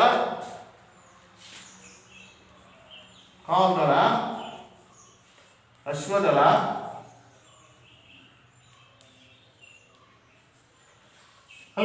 ಅಲ್ಲಪ್ಪ ಮತ್ತೆ ಕಾಲ್ದಳ, ಅಶ್ವದಳ ಮತ್ತು 3 ಹೆಸರು ಕುಳಿತು. ಕಾಲ್ದಳ, ಅಶ್ವದಳ ಮತ್ತು ಈ ಕುಳಿತು ಮತ್ತು ಗಜದಳ. ಗಜ ಅಂತ ಗೊತ್ತಲ್ಲ, ಆನೆ. ಗಜ ಅಂದ್ರೇನು? ಆನೆ. ಈ ಗಜದಳ, ಈಗ ಗಜದಳ ಯಾವಿಲ್ಲ. ಈಗ ಅಶ್ವದಳ ಇದೆ, ಬಟ್ ಕಾಲ್ದಳೂ ಇದೆ, ಅಶ್ವದಳ ಇದೆ, ಆದರೆ ಗಜದಳ ಇಲ್ಲ ಅಲ್ಲ. ಗಜಗಳ ಆಗ ಇತ್ತು, ಗಜಗಳು ಬೇಕಾದಷ್ಟು. ಈಗ ಗಜಗಳು ಆ ಮಟ್ಟದಲ್ಲಿ ಉಪಯೋಗಿಸೋದಕ್ಕೆ ಬರೋದಿಲ್ಲ. ಗಜಗಳ ಒಂದು ಸೈನ್ಯ ವ್ಯವಸ್ಥೆ ಈಗ ಉಪಯೋಗಕ್ಕೆ ಬರೋದೂ ಇಲ್ಲ ಅಲ್ವಾ? ಹೀಗೆ ಕಾಳು ಮತ್ತು ಗಜದಳ, ಇವು ಪಿರಂಗಿಗಳು ಸಹ ಈಗೂ ಇವೆ, ಸೈನ್ಯದ ಪ್ರಮುಖ ಭಾಗಗಳು. ಈಗ ಸಾಲಿನ ಶಕ 1368ರಿಂದ ಯುದ್ಧದಲ್ಲಿ ಪಿರಂಗಿಗಳ ಉಪಯೋಗ ಆರಂಭವಾಯಿತು. ಯಾವಾಗ ಪಿರಂಗಿಗಳ ಉಪಯೋಗ ಅಂದರೆ 1368ರಿಂದ ಶಕ 1368ರಿಂದ ಕ್ರಿಸ್ತಶಕ 1368ರಿಂದ ಈ ಪಿರಂಗಿಗಳನ್ನು ಉಪಯೋಗಿಸಲಾಯಿತು. ಮೊದಲನೆಯಿಂದ ಯುದ್ಧದಲ್ಲಿ ಪಿರಂಗಿಗಳನ್ನು ಉಪಯೋಗವನ್ನು ಆರಂಭವಾಯಿತು. ಹೀಗೆ ಬೃಹದಾಕಾರದ ಆನೆಗಳು ಇದ್ದವು. ಹೀಗೆ ಅರಬ್ ವಿದೇಶದ ಕುದುರೆಗಳು ವಿಜಯನಗರದ ಆಕರ್ಷಣೆಗಳಾಗಿದ್ದವು. ಸೈನ್ಯವನ್ನು ನೌಕಾಪಡೆಯೂ ಸಹ ಇತ್ತು. ಹೀಗೆ ಯಾವ ಜಾತಿಯವರಾದರೂ ಸಹ ಸೈನ್ಯದಲ್ಲಿ ಸೇರಿ ಗೌರವಧನ ಸ್ಥಾನಮಾನ ಹೀಗೆ ಹೊಂದಬಹುದಿತ್ತು. ಒಕ್ಕಲಿಗ, ಬೇಡರು, ಪಾಳೆಗಾರರಿಂದ ಆರಾದರು ಕೋಟೆ ಕೊತ್ತಲುಗಳ ಯುದ್ಧದಲ್ಲಿ ಪ್ರಮುಖ ಪಾತ್ರವನ್ನು ವಹಿಸ್ತಾ ಇದ್ದವು. ಅಂದರೆ 1368ರಿಂದ ಯುದ್ಧದಲ್ಲಿ ಪಿರಂಗಿಗಳ ಉಪಯೋಗವಾಯಿತು. ಬೃಹದಾಕಾರದ ಆನೆಗಳು ಇದ್ದವು. ಅರಬ್ ದೇಶದ ಕುದುರೆಗಳು ವಿಜಯನಗರದ ಆಕರ್ಷಣೆಯಾಗಿದ್ದವು. ಸೈನ್ಯದಲ್ಲಿ ನೌಕಾಪಡೆಯೂ ಸಹ ಇತ್ತು. ಯಾವ ಜಾತಿಯವರಾದರೂ ಸಹ ಸೈನ್ಯದಲ್ಲಿ ಸೇರಿ ಗೌರವ ಸ್ಥಾನಮಾನವನ್ನು ಹೊಂದಬಹುದಿತ್ತು. ಹೀಗೆ ಒಕ್ಕಲಿಗ, ಬೇಡರ ಮತ್ತು ಪಾಳೆಗಾರರು ಕೋಟೆ ಕೊತ್ತಲುಗಳ ಯುದ್ಧದಲ್ಲಿ ಪ್ರಮುಖ ಪಾತ್ರವನ್ನು ವಹಿಸ್ತಾ ಇದ್ದರು. ಹೀಗೆ ಒಂದು ಸೈನ್ಯದ ವ್ಯವಸ್ಥೆಯನ್ನು ವಿಜಯನಗರದಲ್ಲಿ ವ್ಯವಸ್ಥೆಯನ್ನು ಹೊಂದಿತ್ತು. ನೆಕ್ಸ್ಟು ಅದೇ ರೀತಿ ಇನ್ನು ವಿಜಯನಗರದ ಕಾಲಘಟ್ಟ ಬಗ್ಗೆ ತಿಳಿಯಲು ವಿದೇಶಿಯ ಪ್ರವಾಸಿಗರು ಕೆಲವು ಕಥೆಗಳನ್ನು ಹೇಳ್ತಾರೆ. ಯಾವ್ಯಾವುದರೆ ಕಾಲಘಟ್ಟದಲ್ಲಿ ಅಸಂಖ್ಯಾತ ಪ್ರವಾಸಿಗರು ವಿಜಯನಗರಕ್ಕೆ ಭೇಟಿ ನೀಡಿದ್ದರು. ಈ ಪ್ರವಾಸಿಗರ ಕಥನಗಳನ್ನು ವಿಜಯನಗರದ ರಾಜಕೀಯ, ಆರ್ಥಿಕತೆ ಮತ್ತು ಹೀಗೆ ಸಮಾಜ ಮತ್ತು ಸಂಸ್ಕೃತಿ ಮತ್ತು ಸಮಕಾಲೀನ ಇದರ ರಾಜಮನೆತನಗಳ ಕುರಿತು ಮಾಹಿತಿಯನ್ನು ನೀಡಿದರು. ಈಗ ಉದಾಹರಣೆಗೆ ವಿಜಯನಗರಕ್ಕೆ ಭೇಟಿ ನೀಡಿದಂಥ ಪ್ರಮುಖ ಪ್ರವಾಸಿಗರೆಂದರೆ 1ನೇ ಹರಿಹರ ಹೀಗೆ ಮತ್ತು 1ನೇ ಕಾಲದಲ್ಲಿ ರಜಾಕ್ ಪರ್ಷಿಯಾದಲ್ಲಿ ಭೇಟಿ ಕೊಟ್ಟರು. ಹಾಗೆ ನಿಕೋಲೆ ಪ್ರಜಾಕ್ ಮತ್ತು ನಿಕೋಟೈನ್ ರಷ್ಯಾ. ಹೀಗೆ 2ನೇ ನರಸಿಂಹನ ಕಾಲದಲ್ಲಿ ಲೋಡೋವಿಕ ದಿ ವರ್ತನೆಯ ಅನ್ನೋದು ಇಟಲಿ ದೇಶದವನು ಭೇಟಿ ಕೊಡ್ತಾನೆ. ಹಾಗೆ ಕೃಷ್ಣದೇವರ ಕಾಲದಲ್ಲಿ ಹೀಗೆ ಬಾರ್ಬಸ ಅಂತೇಳಿ ಪೋರ್ಚುಗೀಸನು ಮತ್ತು ಡೊಮಿಂಗ ಪ್ರಯಾಸ ಮತ್ತು ಪೋರ್ಚುಗೀಸನು ಅಚ್ಯುತರಾಯನ ಕಾಲದಲ್ಲಿ ನ್ಯೂನಿಜಿ ಹೀಗೆ ಪೋರ್ಚುಗೀಸರು ಅಕಸ್ಮಾತ್ ಯುದ್ಧದ ನಂತರ ಸೀಸರ್ ಪೆಡ್ರಿಯಾ ವೆನಿಸಿಯಾ ಮತ್ತು ಇವರೆಲ್ಲವೂ ಸಹ ರಾಜ ವೆಂಕಟರಾವ್ ನಂತರ ಈ ಬ್ಯಾಡಸ್ ಮತ್ತು ಇಂಗ್ಲೆಂಡ್ ಮೊದಲಾದವರು ಅದರ ಕಾಲದಲ್ಲಿ ಐರೋಪ್ಯರ ಹೆಚ್ಚಿರುವುದಕ್ಕೆ ಕಾರಣ ಯುರೋಪ್ಯರಿಂದ ವ್ಯಾಪಕವಾಗಿ ಈ ಪೂರ್ವ ದೇಶಗಳಿಗೆ ಜಲಮಾರ್ಗವನ್ನು ಕಂಡುಹಿಡಿಯಲಾಗಿತ್ತು. ಜೊತೆಗೆ ಕ್ರಮೇಣ ಹೀಗೆ ಅರಬ್ಬರ ತೀರ್ಥದಲ್ಲಿ ವಿದೇಶಿ ವ್ಯಾಪಾರ ಪೋರ್ಚುಗೀಸರ ವಶವಾಗಿತ್ತು ಸಾಗಿತ್ತು ಅಂತೇಳಿ ಹೀಗೆ ಸಾಮಾಜಿಕ ವ್ಯವಸ್ಥೆಯನ್ನು ನೋಡಿಕೊಂಡ್ರೆ ಇಷ್ಟು ನೆನಪಿನಲ್ಲಿರಬೇಕಾದಂಥ ಅಂಶಗಳು. ಸಾಮಾಜಿಕ ವ್ಯವಸ್ಥೆ, ಸಮಾಜವು ಚಾತುರ್ಯ ವ್ಯವಸ್ಥೆಯನ್ನು ಅವರ ಮೇಲೆ ರೂಪವಾಗಿತ್ತು. ಸಮಾಜ ಚಾತುರ್ಯ ವ್ಯವಸ್ಥೆಗಳು ಅಂದರೆ ಅಂದಿನ ಎಲ್ಲ ರಾಜರು ಹಿಂದೂ ರಾಜರ ಕಾಲದಲ್ಲಿ ಚಾತುರ್ಯ ವ್ಯವಸ್ಥೆ ಅಂದಿನ ಸಮಾಜದಲ್ಲಿ ಸಾಮಾನ್ಯವಾಗಿತ್ತು. ಇಲ್ಲಿ ಮೇಲೆ ರೂಪದಲ್ಲಿ ಹೀಗಿದ್ದರೆ ಅಲ್ಲಿ ಅನೇಕ ವೃತ್ತಿಯಾದ ಜಾತಿ ವ್ಯವಸ್ಥೆನ ಜಾರಿಯಿತ್ತು. ವೃತ್ತಿಗಳ ಮೇಲೆ ಜಾತಿಗಳನ್ನ ಅಳಿಸಿದ್ರು ಅಲ್ವಾ. ಈಗಲೂ ಸಹ ವೃತ್ತಿಗಳ ಮೇಲೆ ಜಾತಿಗಳು ಈಗಲೂ ಸಹ ಹಳ್ಳಿಗಳಲ್ಲಿ ಇವೇ ಕರೀತಾರೆ. ಕುಶಲ ಕೆಲಸಗಾರರು, ಕಮ್ಮಾರರು, ಅಕ್ಕಸಾಲಿಗರು, ಕಂಚುಗಾರರು, ಬಡಗಿಗಳು, ನೇಕಾರರು, ಸಮಗಾರರು, ಚಮ್ಮಾರರು ಅಧಿಕ ಸಂಖ್ಯೆಯಲ್ಲಿದ್ದರು. ಈಗ ಬಾಲ್ಯ ವಿವಾಹ, ಸಮಾಗಮ ಮತ್ತು ದೇವದಾಸಿ ಪದ್ಧತಿಗಳನ್ನು ರೂಢಿದ್ದವು. ಬಾಲ್ಯ ವಿವಾಹ ಪದ್ಧತಿ ಇತ್ತು, ದೇವದಾಸಿ ಪದ್ಧತಿಗಳು ಸಹ ಇದ್ದವು, ರೂಢಿದ್ದವು. ಇವೆಲ್ಲ ಸಾಮಾನ್ಯವಾಗಿ ಏಕಪತಿತ್ವ ರೂಢಿದ್ದರೂ ಸಹ ದೊರೆಗಳು ಮತ್ತು ಶ್ರೀಮಂತರು ಹೆಚ್ಚು ಆದಾಯಗಳು ಅಂತ ದೊರೆಗಳು, ಮನೆಗಾರರು ಅಲ್ಪ ಮತ್ತು ಶ್ರೀಮಂತರು ಬಹುಪತಿತ್ವವನ್ನು ಇಟ್ಕೊಂಡಿದ್ರು ಅಲ್ವಾ. ಅವರಿಗೆ ಹೆಚ್ಚಿನ ಒಂದು ಸಾಕುವಂಥ ಸಾಮರ್ಥ್ಯದಿಂದಾಗಿ ಬಹುಪತಿತ್ವವನ್ನು ದೊರೆಗಳು ಶ್ರೀಮಂತರು ಬಹುಪತಿತ್ವವನ್ನು ಹೊಂದಿದ್ದರು. ವಿಜಯನಗರದಲ್ಲಿ ಸ್ತ್ರೀ ಜತಿಗಳು ಅಂದರೆ ಸಾಮಾನ್ಯವಾಗಿ ಸ್ತ್ರೀ ಜತಿಗಳು ಅಂತ ಹೇಳ್ತಾರೆ. ಇಲ್ಲಿ ಸ್ತ್ರೀ ಜತಿಗಳು ಮತ್ತು ಕುಸ್ತಿಪಟುಗಳು, ಅರಮನೆಯ ಕಾವಲುಗಾರ್ತಿಯರು ಇದ್ದರು. ಹೋಳಿ ಮತ್ತು ದೀಪಾವಳಿ ಮತ್ತು ದಸರಾ ಹಬ್ಬಗಳಲ್ಲಿ ಸಾರ್ವಜನಿಕವಾಗಿ ಆಚರಿಸಲಾಗುತ್ತಿತ್ತು. ದಸರಾ ಹಬ್ಬವು ಹಂಪೆಯಲ್ಲಿ ರಾಜಾಶ್ರಯದಲ್ಲಿ ವೈಭವದಿಂದ ಕೂಡಿತ್ತು. ಅಂದರೆ ಹಂಪೆಯ ಒಂದು ದಸರಾ ಉತ್ಸವವೇ ಇಂದು ಮೈಸೂರಿಗೆ ಶಿಫ್ಟ್ ಆಗಿರೋದು ಅಲ್ವಾ. ಮೈಸೂರಿಗೆ ಶಿಫ್ಟ್ ಆಗಿರುವಂಥ ಒಂದು ಕೇಳಿದರು. ಇಲ್ಲಿ ಅವರಲ್ಲಿ ಸಮಾಧಿ ಆಚರಿಸಲಾಗಿತ್ತು. ಹಬ್ಬವು ಹಂಪೆಯಲ್ಲಿ ರಾಜಾಶ್ರಮದಲ್ಲಿ ವೈಭವದಿಂದ ಪಡೆದಿತ್ತು. ಈ ಸಂಗೀತ ನೃತ್ಯಗಳು ಹೆಚ್ಚಿನ ಜನಾಂಗದಲ್ಲಿದೆ. ಇವತ್ತು ದಸರಾ ಹಬ್ಬದಲ್ಲಿ ಸಂಗೀತಗಳು, ಸಾಂಸ್ಕೃತಿಕ ಕಾರ್ಯಕ್ರಮಗಳು ಸಹ ಇಂದು ಸಹ ಜರುಗುತ್ತವೆ. ಅಲ್ಲಿಯ ಒಂದು ಹಂಪೆ ಉತ್ಸವವೇ ಇಂದು ಮೈಸೂರು ದಸರಾ ನಡೆಯೋದಕ್ಕೆ ಕಾರಣವಾಗಿದೆ ಅಲ್ವಾ. ನನ್ನ ನವರಾತ್ರಿ ಉತ್ಸವವೇ ಇಂದಿನ ದಸರಾಕ್ಕೆ ಕಾರಣ ಆಗಿದೆ. ನೆಕ್ಸ್ಟ್ ಅದೇ ರೀತಿ ಇವರ ಒಂದು ಸಾಮಾಜಿಕ ವ್ಯವಸ್ಥೆ ಹೀಗಿದ್ದರೆ ವರ್ಣ ಪದ್ಧತಿ ಇತ್ತು ಅಲ್ಲವಾ. ಹೀಗೆ ಸುಮಾರು ಚಾತುರ್ವರ್ಣ ವ್ಯವಸ್ಥೆಯ ಮೇಲೆ ರೂಪುಗೊಂಡಿತ್ತು. ಇದ್ದು ಅನೇಕ ವೃತ್ತಿಯ ಆಧಾರದ ಮೇಲೆ ಜಾತಿಗಳು ನಿರ್ಮಾಣವಾಗಿತ್ತು. ಅಂದರೆ ಸಾಮಾನ್ಯವಾಗಿ ಕಲೆಗಾರರನ್ನ ಮತ್ತು ಕಮ್ಮಾರರನ್ನ ಏನು ಕರೀತೀವಿ, ಕಮ್ಮಾರ ಅಂತಲೇ ಕರಿತೀವಿ. ಅಕ್ಕಸಾಲಿಗರನ್ನ ಹೇಳ್ತೀವಿ, ಈಗಿನ ಆಚಾರಗಳು ಅಂತ ಕರಿತೀವಿ. ಕಂಚುಗಾರರು ಮತ್ತು ಬಡಗಿಗಳು, ನೇಕಾರರು, ಇವೆಲ್ಲ ಹೆಸರು ಬಡಗಿಗಳಿಗೆ ಏನು ಕರಿತೀವಿ ನಿಮಗೆಲ್ಲ ಗೊತ್ತಿದೆ ಅಲ್ವಾ. ಅವರು ಏನು ಮಾಡ್ತಾರೆ, ಅವ್ರ ವೃತ್ತಿ ಏನು ಅನ್ನೋದೆಲ್ಲ ಗೊತ್ತಿದೆ. ಶ್ರೀ ಪದ್ಧತಿಗಳು ರೂಢಿದ್ದವು. ಸಾಮಾನ್ಯವಾಗಿ ಏಕಪದ್ಧತಿ ಇತ್ತು, ಬಹುಪದ್ಧತಿ ಪದ್ಧತಿ ಹೊಂದಿತ್ತು. ಇವೆಲ್ಲ ಸಾಮಾಜಿಕ ವ್ಯವಸ್ಥೆಗಿದ್ದಂಥ ಈ ಕಸಗುಳಿಕರು ಹೋಳಿ ದೀಪಾವಳಿ ಹಬ್ಬಗಳನ್ನು ಸಾಮಾನ್ಯವಾಗಿ ಆಚರಣೆಯನ್ನು ಮಾಡ್ತಾಯಿದ್ರು ಅಲ್ವಾ. ದಸರಾ ಹಬ್ಬವು ಈ ಹಂಪಿಯಲ್ಲಿ ರಾಜಾಶ್ರಯದಲ್ಲಿ ಒಂದು ವೈಭವದಿಂದ ಆಳುತ್ತಿತ್ತು. ಸಂಗೀತ ಮತ್ತು ನೃತ್ಯಗಳು ಹೆಚ್ಚು ಈ ಪದ್ಧತಿ ಇತ್ತು. ನೆಕ್ಸ್ಟ್ ಆರ್ಥಿಕ ವ್ಯವಸ್ಥೆ ಹೆಂಗಿತ್ತು, ಅವರ ಕಾಲದಲ್ಲಿರುವಂಥ ಆರ್ಥಿಕ ವ್ಯವಸ್ಥೆ ಹೆಂಗಿತ್ತು.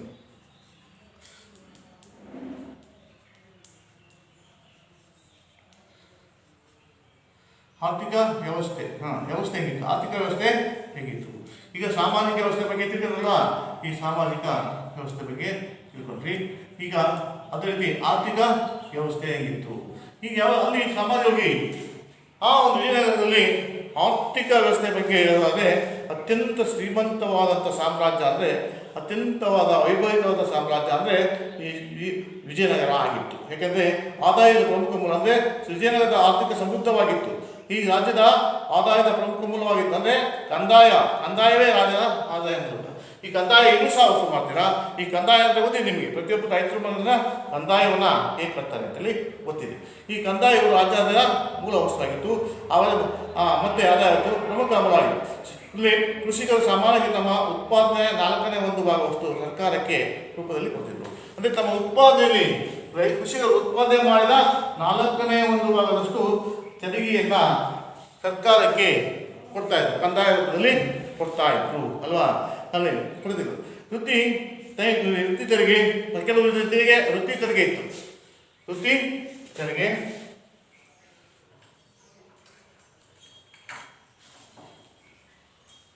ವೃತ್ತಿ ತೆರಿಗೆ.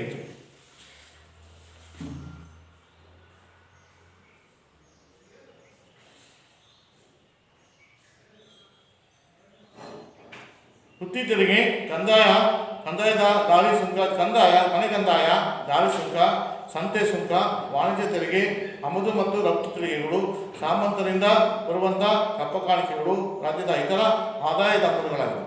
ಕೃಷಿ ಅರ್ಥವ್ಯವಸ್ಥೆಯ ಬೆನ್ನೆಲುಬಾಗಿತ್ತು. ಇವರು ವರ್ಷದಲ್ಲಿ ಮುಂಗಾರು ಮತ್ತು ಹಿಂಗಾರು ಬೆಳೆಗಳನ್ನು ಬೆಳೆತಿದ್ರು. ಜೋಳ, ರಾಗಿ, ಭತ್ತ, ಸಜ್ಜೆ, ಗೋಧಿ, ಅವರೆ, ಹೆಸರು, ಉದ್ದು, ತೊಗರಿ, ಎಳ್ಳು, ಶೇಂಗಾ, ಹತ್ತಿ, ಕಬ್ಬು, ತೆಂಗು ಮುಂತಾದ ಬೆಳೆಗಳನ್ನು ಸಾಮಾನ್ಯವಾಗಿ ಕರ್ನಾಟಕದಲ್ಲಿ ಬೆಳೆಯುವಂಥ ಎಲ್ಲ ಬೆಳೆಗಳು ಸಹ ಇಲ್ಲಿ ಗುರುತಿಸಲಾಗಿದೆ ಅಲ್ವಾ. ಕೃಷಿಯ ಅರ್ಥವ್ಯವಸ್ಥೆ ಬೆನ್ನು ಅಂದರೆ ಹೆಚ್ಚಿನ ರೈತರೇ ಆಗಿದ್ದರಿಂದ ಇಂದಿಗೂ ಸಹ ನಮ್ಮ ರಾಷ್ಟ್ರ ಕೃಷಿಯೇ ಬೆನ್ನೆಲುಬು ಇದೆ. ಆರ್ಥಿಕ ವ್ಯವಸ್ಥೆಯ ಬೆನ್ನೆಲುಬು ಅಂದರೆ ಕೃಷಿಯಾಗಿದೆ. ಹಾಗೆ ಆಗಲೂ ಸಹ ವಿಜಯನಗರ ಸಾಮ್ರಾಜ್ಯದಲ್ಲಿ ಕೃಷಿಯೇ ಆರ್ಥಿಕ ವ್ಯವಸ್ಥೆಯ ಬೆನ್ನೆಲುಬು ಆಗಿತ್ತು. ಕೃಷಿ ಗ್ರಾಮಾಂತರ ರಾಜ್ಯದ ಇತರ ಆದಾಯದ ಮೂಲದ್ದು ಕೃಷಿ ಅರ್ಥವ್ಯವಸ್ಥೆ ಬೆನ್ನೆಲುಬಾಗಿದ್ದು. ಮುಂಗಾರು ಮತ್ತು ಹಿಂಗಾರು ಬೆಳೆಗಳನ್ನು ಬೆಳೆತಿದ್ದು. ಜೋಳ, ರಾಗಿ, ಭತ್ತ ಬೆಳೆ ಅಲ್ವಾ, ತೆಂಗು, ಹೆಸರು, ಉದ್ದು, ಹೀಗೆ ರೈತರು ಈಗ ಏನು ಬೆಳೀತಾರೋ ಎಲ್ಲ ಬೆಳೆಗಳು ಸಹ ಅಲ್ಲಿ ಜೋಳ, ರಾಗಿ ಅಲ್ವಾ ಎಲ್ಲವನ್ನ ಬೆಳೀತಾ ಇದ್ರು. ತೆಂಗು, ಎಳ್ಳು ಮತ್ತು ಕಬ್ಬು, ಶೇಂಗಾ ಇವೆಲ್ಲವ ಬೆಳೆಗಳು. ಮತ್ತು ಅದೇ ರೀತಿ ಇವರ ಬಾವಿ ಮತ್ತು ಕೆರೆ ಕಾಲುವೆಗಳಿಂದ ಮತ್ತು ಕೆರೆಗಳನ್ನು ಕಟ್ಟಿಸುವುದರ ಮೂಲಕ, ಬಾವಿ ಕೆರೆ ಕಾಲುವೆಗಳನ್ನು ಕಟ್ಟಿಸುವುದರ ಮೂಲಕ, ಬಾವಿ ಕೆರೆ ಕಾಲುವೆ ಕಟ್ಟಿಸುವ ಮೂಲಕ, ಎಲ್ಲವನ್ನ ಕಟ್ಟಿಸುವ ಮೂಲಕ, ಕಾಲುವೆಗಳನ್ನು ಎಲ್ಲವನ್ನ ಕಟ್ಟಿಸುವ ಮೂಲಕ ಕೃಷಿ ನೀರಾವರಿಯನ್ನು ಉತ್ತೇಜಿಸಿದರು. ಇವರು ಕಾಲದಲ್ಲಿ ಗೇಣಿ ಗುತ್ತಿಗೆ, ಸಿದ್ಧಾಯವಾರು, ಗೇಣಿ ಗುತ್ತಿಗೆಗೆ ಮತ್ತು ಸಿದ್ಧಾಯವಾರು ಮತ್ತು ಗಡಿ ಎಂಬ 5 ಬಗೆಯ ಭೂ ಒಡೆಯುವ ಪದ್ಧತಿಗಳು ಇದ್ದವು. ಇದರಲ್ಲಿ ಗೇಣಿ ಗುತ್ತಿಗೆ, ಸಿದ್ಧಾಯವಾರು ಮತ್ತು ಗಡಿ ಎಂಬ 5 ಬಗೆಯ ಭೂ ಹಿಡುವಳಿ ಪದ್ಧತಿಗಳಿದ್ದವು. ನೆಕ್ಸ್ಟ್, ವಿಜಯನಗರ ಸಾಮ್ರಾಜ್ಯದ ಕಾಲದ ಕೈಗಾರಿಕೆ ಮತ್ತು ವಾಣಿಜ್ಯ ಕ್ಷೇತ್ರದಲ್ಲಿ ಮಹತ್ವದ ಪ್ರಗತಿಯನ್ನು ಸಾಧಿಸಿತ್ತು. ಮೆಣಸು, ಲವಂಗ, ಏಲಕ್ಕಿ ಮುಂತಾದ ಮಸಾಲೆ ಸಾಮಾನುಗಳು ಅಲ್ಲಿ ಪೆಟ್ಲುಪ್ಪು ಮತ್ತು ಸೋರುಪ್ಪು, ಕಬ್ಬಿಣದ ಅದಿರು, ವಜ್ರ, ಕಲ್ಲು ಸಕ್ಕರೆ, ಕಸ್ತೂರಿ, ಶ್ರೀಗಂಧ, ಸುಗಂಧ ದ್ರವ್ಯ ಮುಂತಾದವುಗಳನ್ನು ರಫ್ತು ಮಾಡ್ತಿದ್ದರು. ಬಟ್ಟೆ ನೇಯ್ಗೆಯೂ ಸಹ ಮುಖ್ಯತಃ ಕೈಗಾರಿಕೆಗಳು ಇದ್ದವು. ಚಿನ್ನದ ವರಹ, ಗದ್ಯಾಣ ಮತ್ತು ಈ ಪಗೋಡ, ಬೆಳ್ಳಿ, ತಾಮ್ರದ ಕಣ, ದುಡ್ಡು ಮತ್ತು ಕಾಸುಗಳು ಸಹ ಬೇಕೆ. ಅಂದರೆ ವಿಜಯನಗರ ಸಾಮ್ರಾಜ್ಯದಲ್ಲಿ ಕೈಗಾರಿಕೆಗಳ ಬೆಳವಣಿಗೆ ಹೆಂಗೆ ಇತ್ತು, ವಾಣಿಜ್ಯ ಮತ್ತು ಕ್ಷೇತ್ರದಲ್ಲಿ ಕೈಗಾರಿಕಾ ಮತ್ತು ವಾಣಿಜ್ಯದಲ್ಲಿ ಹೆಚ್ಚು ಪ್ರಗತಿಯನ್ನು ಸಾಧಿಸಿತ್ತು. ಅದರಿಂದಾಗಿ ಇಲ್ಲಿ ಮೆಣಸು, ಲವಂಗ, ಏಲಕ್ಕಿ ಮುಂತಾದ ಮಸಾಲೆ ಸಾಮಾನುಗಳನ್ನು ಪೆಟ್ಲುಪ್ಪು, ಸೊಪ್ಪು ಮತ್ತು ಕಬ್ಬಿಣದವರು, ಕಲ್ಲು ಸಕ್ಕರೆ, ಕಸ್ತೂರಿ, ಶೃಂಗಾರದ ಮತ್ತು ದ್ರವ್ಯ ಮುಂತಾದವುಗಳ ರಫ್ತನ್ನು ಮಾಡ್ತಿದ್ರು. ವಾಣಿಜ್ಯದಿಂದ ಇವೆಲ್ಲವನ್ನು ರಫ್ತು ಮಾಡ್ತಿದ್ರು. ಇನ್ನು ಕೈಗಾರಿಕೆ ಸಂಬಂಧಂತೆ ಶ್ರೀಗಂಧ ಮತ್ತು ಸುಗಂಧ ಮತ್ತು ಮುಂತಾದವುಗಳನ್ನು ಕಸ್ತೂರಿ ನೋಡಿ, ಕಲ್ಲು ಸಕ್ಕರೆ, ಕಸ್ತೂರಿ, ಶ್ರೀಗಂಧ, ಸುಗಂಧ ದ್ರವ್ಯ ಮತ್ತು ಅದಿರು, ಕಬ್ಬಿಣದ ಅದಿರು, ವಜ್ರ ರಫ್ತು ಮಾಡ್ತೀವಿ. ಇವೆಲ್ಲವನ್ನು ಮಾಡ್ತಾರೆ. ಬಟ್ಟೆ ನೇಯ್ಗೆಯ ಮುಖ್ಯ ಕೈಗಾರಿಕೆಗಳು ಸಹ ಇದ್ದವು ಅಲ್ವಾ. ಬಟ್ಟೆ ನೇಯ್ಗೆಗೆ ಚಿನ್ನದ ವರಹ, ಗದ್ಯಾನ, ಪಗೋಡ, ಬೆಳ್ಳಿಯ ಸಾರ, ಹೀಗೆ ತಾಮ್ರದ ಪಣ, ದುಡ್ಡು, ಕಾಸುಗಳು ಸಹ ಬಳಕೆಯಲ್ಲಿ ಇವೆಲ್ಲವೂ ಸಹ ಬಳಕೆಯಲ್ಲಿ ಇರುತ್ತಿದ್ದವು. ಇವೆಲ್ಲವೂ ಸಹ ಇಂದ ವಿಜಯನಗರ ಕಾಲದಲ್ಲಿ ಬಂದಂಥ ಕೈಗಾರಿಕಾ ಮತ್ತು ವಾಣಿಜ್ಯ ಕ್ಷೇತ್ರದಲ್ಲಿ ಇದ್ದಂಥ ಒಂದು ಅಂಶಗಳು. ನೆಕ್ಸ್ಟ್, ಅದೇ ರೀತಿ ಧಾರ್ಮಿಕ ವ್ಯವಸ್ಥೆ ಬಗ್ಗೆ ತಿಳ್ಕೊಳ್ಳೋದಾದರೆ ವಿಜಯನಗರವು ಎಲ್ಲ ಮತಗಳ ಪ್ರೋತ್ಸಾಹವನ್ನು ಇರ್ತಿದ್ರು. ಅಂದರೆ ಎಲ್ಲ ಮತಗಳ ಸಹಿಷ್ಣುಗಳು ಆಗಿದ್ದು. ಬಹುಮತದ ಮತಗಳ ಸಹಿಷ್ಣುಗಳು ಎಲ್ಲ ಮತಗಳನ್ನು ಸಹ ಪ್ರೋತ್ಸಾಹಿಸ್ತಿದ್ರು. ನಮ್ಮ ಒಂದೇ ಮತವನ್ನು ಪ್ರೋತ್ಸಾಹಿಸ್ತಿಲ್ಲ. ವಿಜಯನಗರದಲ್ಲಿ ಪ್ರತಿಯೊಂದು ಮತಗಳನ್ನು ಸಹ ಪ್ರೋತ್ಸಾಹವನ್ನು ಕೊಡ್ತಾಯಿದ್ರು ಅಲ್ವಾ. ವಿಜಯನಗರದಲ್ಲಿ ಪ್ರತಿಯೊಂದು ಮತಕ್ಕೂ ಸಹ ಪ್ರಾಧಾನ್ಯತೆಯನ್ನು ಕೊಟ್ಟರು. ಅಂದರೆ ಹಿಂದೂ ಧರ್ಮಕ್ಕೆ ಒಂದಕ್ಕೆ ಹೆಚ್ಚು ಪ್ರಾಧಾನ್ಯತೆ ಕೊಡದೆ ಎಲ್ಲ ಧರ್ಮಕ್ಕೆ ಹೆಚ್ಚು ಪ್ರಾಶಸ್ತ್ಯವನ್ನು ಕೊಡ್ತಾ ಇದ್ರು ಅಲ್ವಾ. ಅದರಿಂದಾಗಿ ಬಹುಮತ ಸಹಿಷ್ಣುಗಳು ಆಗಿದ್ರು, ಮತ ಸಹಿಷ್ಣುಗಳು ಆಗಿದ್ರು. ಅದರಿಂದಾಗಿ ಈ ಸಾಮ್ರಾಜ್ಯದ ಇದು ಅತ್ಯುನ್ನತಕ್ಕೆ ಬೆಳೆಯೋದಕ್ಕೆ ಕಾರಣ ಆಗ್ತದೆ. ಈಗ ವಿಜಯನಗರವು ಮತವು ಪ್ರೋತ್ಸಾಹ ಮತ್ತು ಅವರ ಕೀರ್ತಿ ಪಾತ್ರವಾಗಿದೆ. ಏಕೆಂದರೆ ಈ ಈ ವೈಷ್ಣವ ಮತ್ತು ಜೈನ ಮತಗಳು ತಮ್ಮ ಮತಾವಲಂಬಿಗಳನ್ನು ಮರೆತು ವೈಷ್ಣವ ಮತ್ತು ಜೈನ ಈ ಸಮಾನವಾಗಿ ಜೈನ ಮತಾವಲಂಬಿಗಳು ತಮ್ಮ ಮತಾವಲಂಬಿಗಳನ್ನು ಮರೆತು ಪರಸ್ಪರ ಗೌರವದಿಂದ ಹೀಗೆ ಬಾಳುವಂತೆ ವಾತಾವರಣ ಇತ್ತು. ಹೀಗೆ ವಿಜಯನಗರದ ಸಾಮ್ರಾಜ್ಯವಾಳಿದಂಥ ಆರಂಭರಸರು ಶೈವ ಮತ್ತು ವೀರಶೈವ ಪೋಷಕರಾಗಿದ್ದರು. ನಂತರ ವೈಷ್ಣವ ಮತಗಳ ಉಪಾಸಕರಾಗಿದ್ದರು. ವಿಜಯನಗರದ ರಾಜ್ಯವು ಈ ಮಹಾನವಮಿಯನ್ನು ವಿಶೇಷವಾಗಿ ಆಚರಿಸ್ತದೆ. ಮಹಾನವಮಿ ಎನ್ನುವುದಲ್ಲ, ಈ ದಸರಾ ಮಹಾನವಮಿಯನ್ನು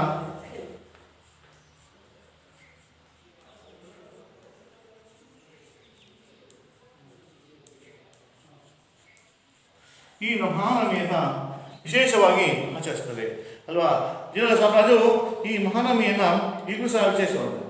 ಈ ಮಹಾನವಮಿ ಅಂದರೆ ವಿಶೇಷವಾಗಿ ವಿಜಯನಗರದಲ್ಲಿ ಮುಸ್ಲಿಮರು ಮಸೀದಿಗಳನ್ನು ಕಟ್ಟಲಾಗಿತ್ತು. ಮುಸ್ಲಿಮರು ಅಂದರೆ ವಿಜಯನಗರ ಬಹುಮತ ಸಹಿಷ್ಣುಗಳಕ್ಕೆ ಹೋದಾಗ ಮಸೀದಿಗಳು ಮತ್ತು ಚರ್ಚ್ಗಳನ್ನು ಕಟ್ಟಿದ್ರು.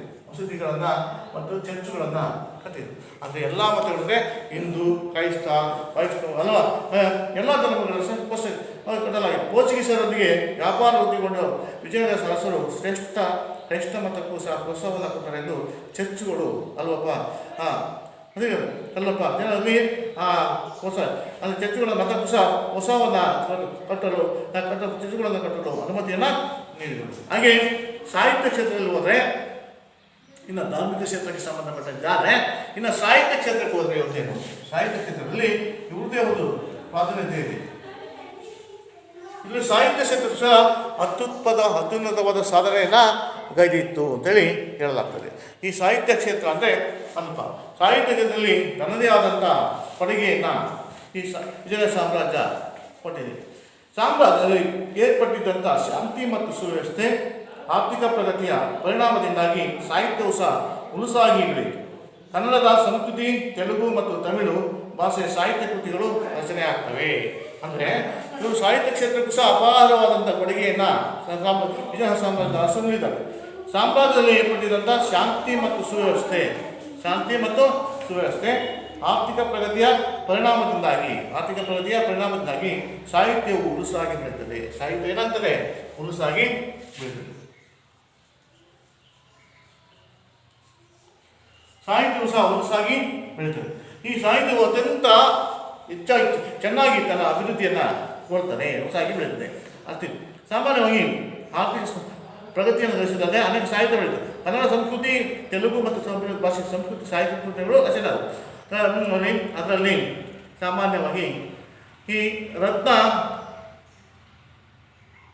ವರ್ಣಿ ಅನ್ನೋದು ಬರೆದಂಥ ಭರತೇಶ ವೈಭವ, ರತ್ನಕರ್ಣಿ ಬರೆದಂಥ ಭರತೇಶ ವೈಭವ,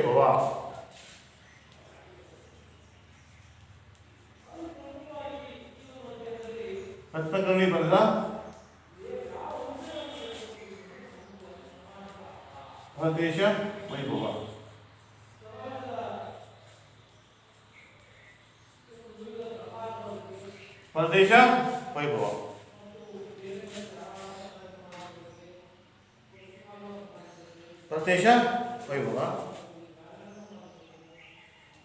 ಭರತೇಶ ವೈಭವ ರತ್ನಕರ್ಣಿ ಬರೆದಂಥ ಯಾವುದು? ಭರತೇಶ ವೈಭವ. ಮತ್ತೆ ಚಾಮರಸನ ರಚಿಸಿದಂಥ ಪ್ರಭುಲಿಂಗಾಲಯ, ಚಾಮರಸನು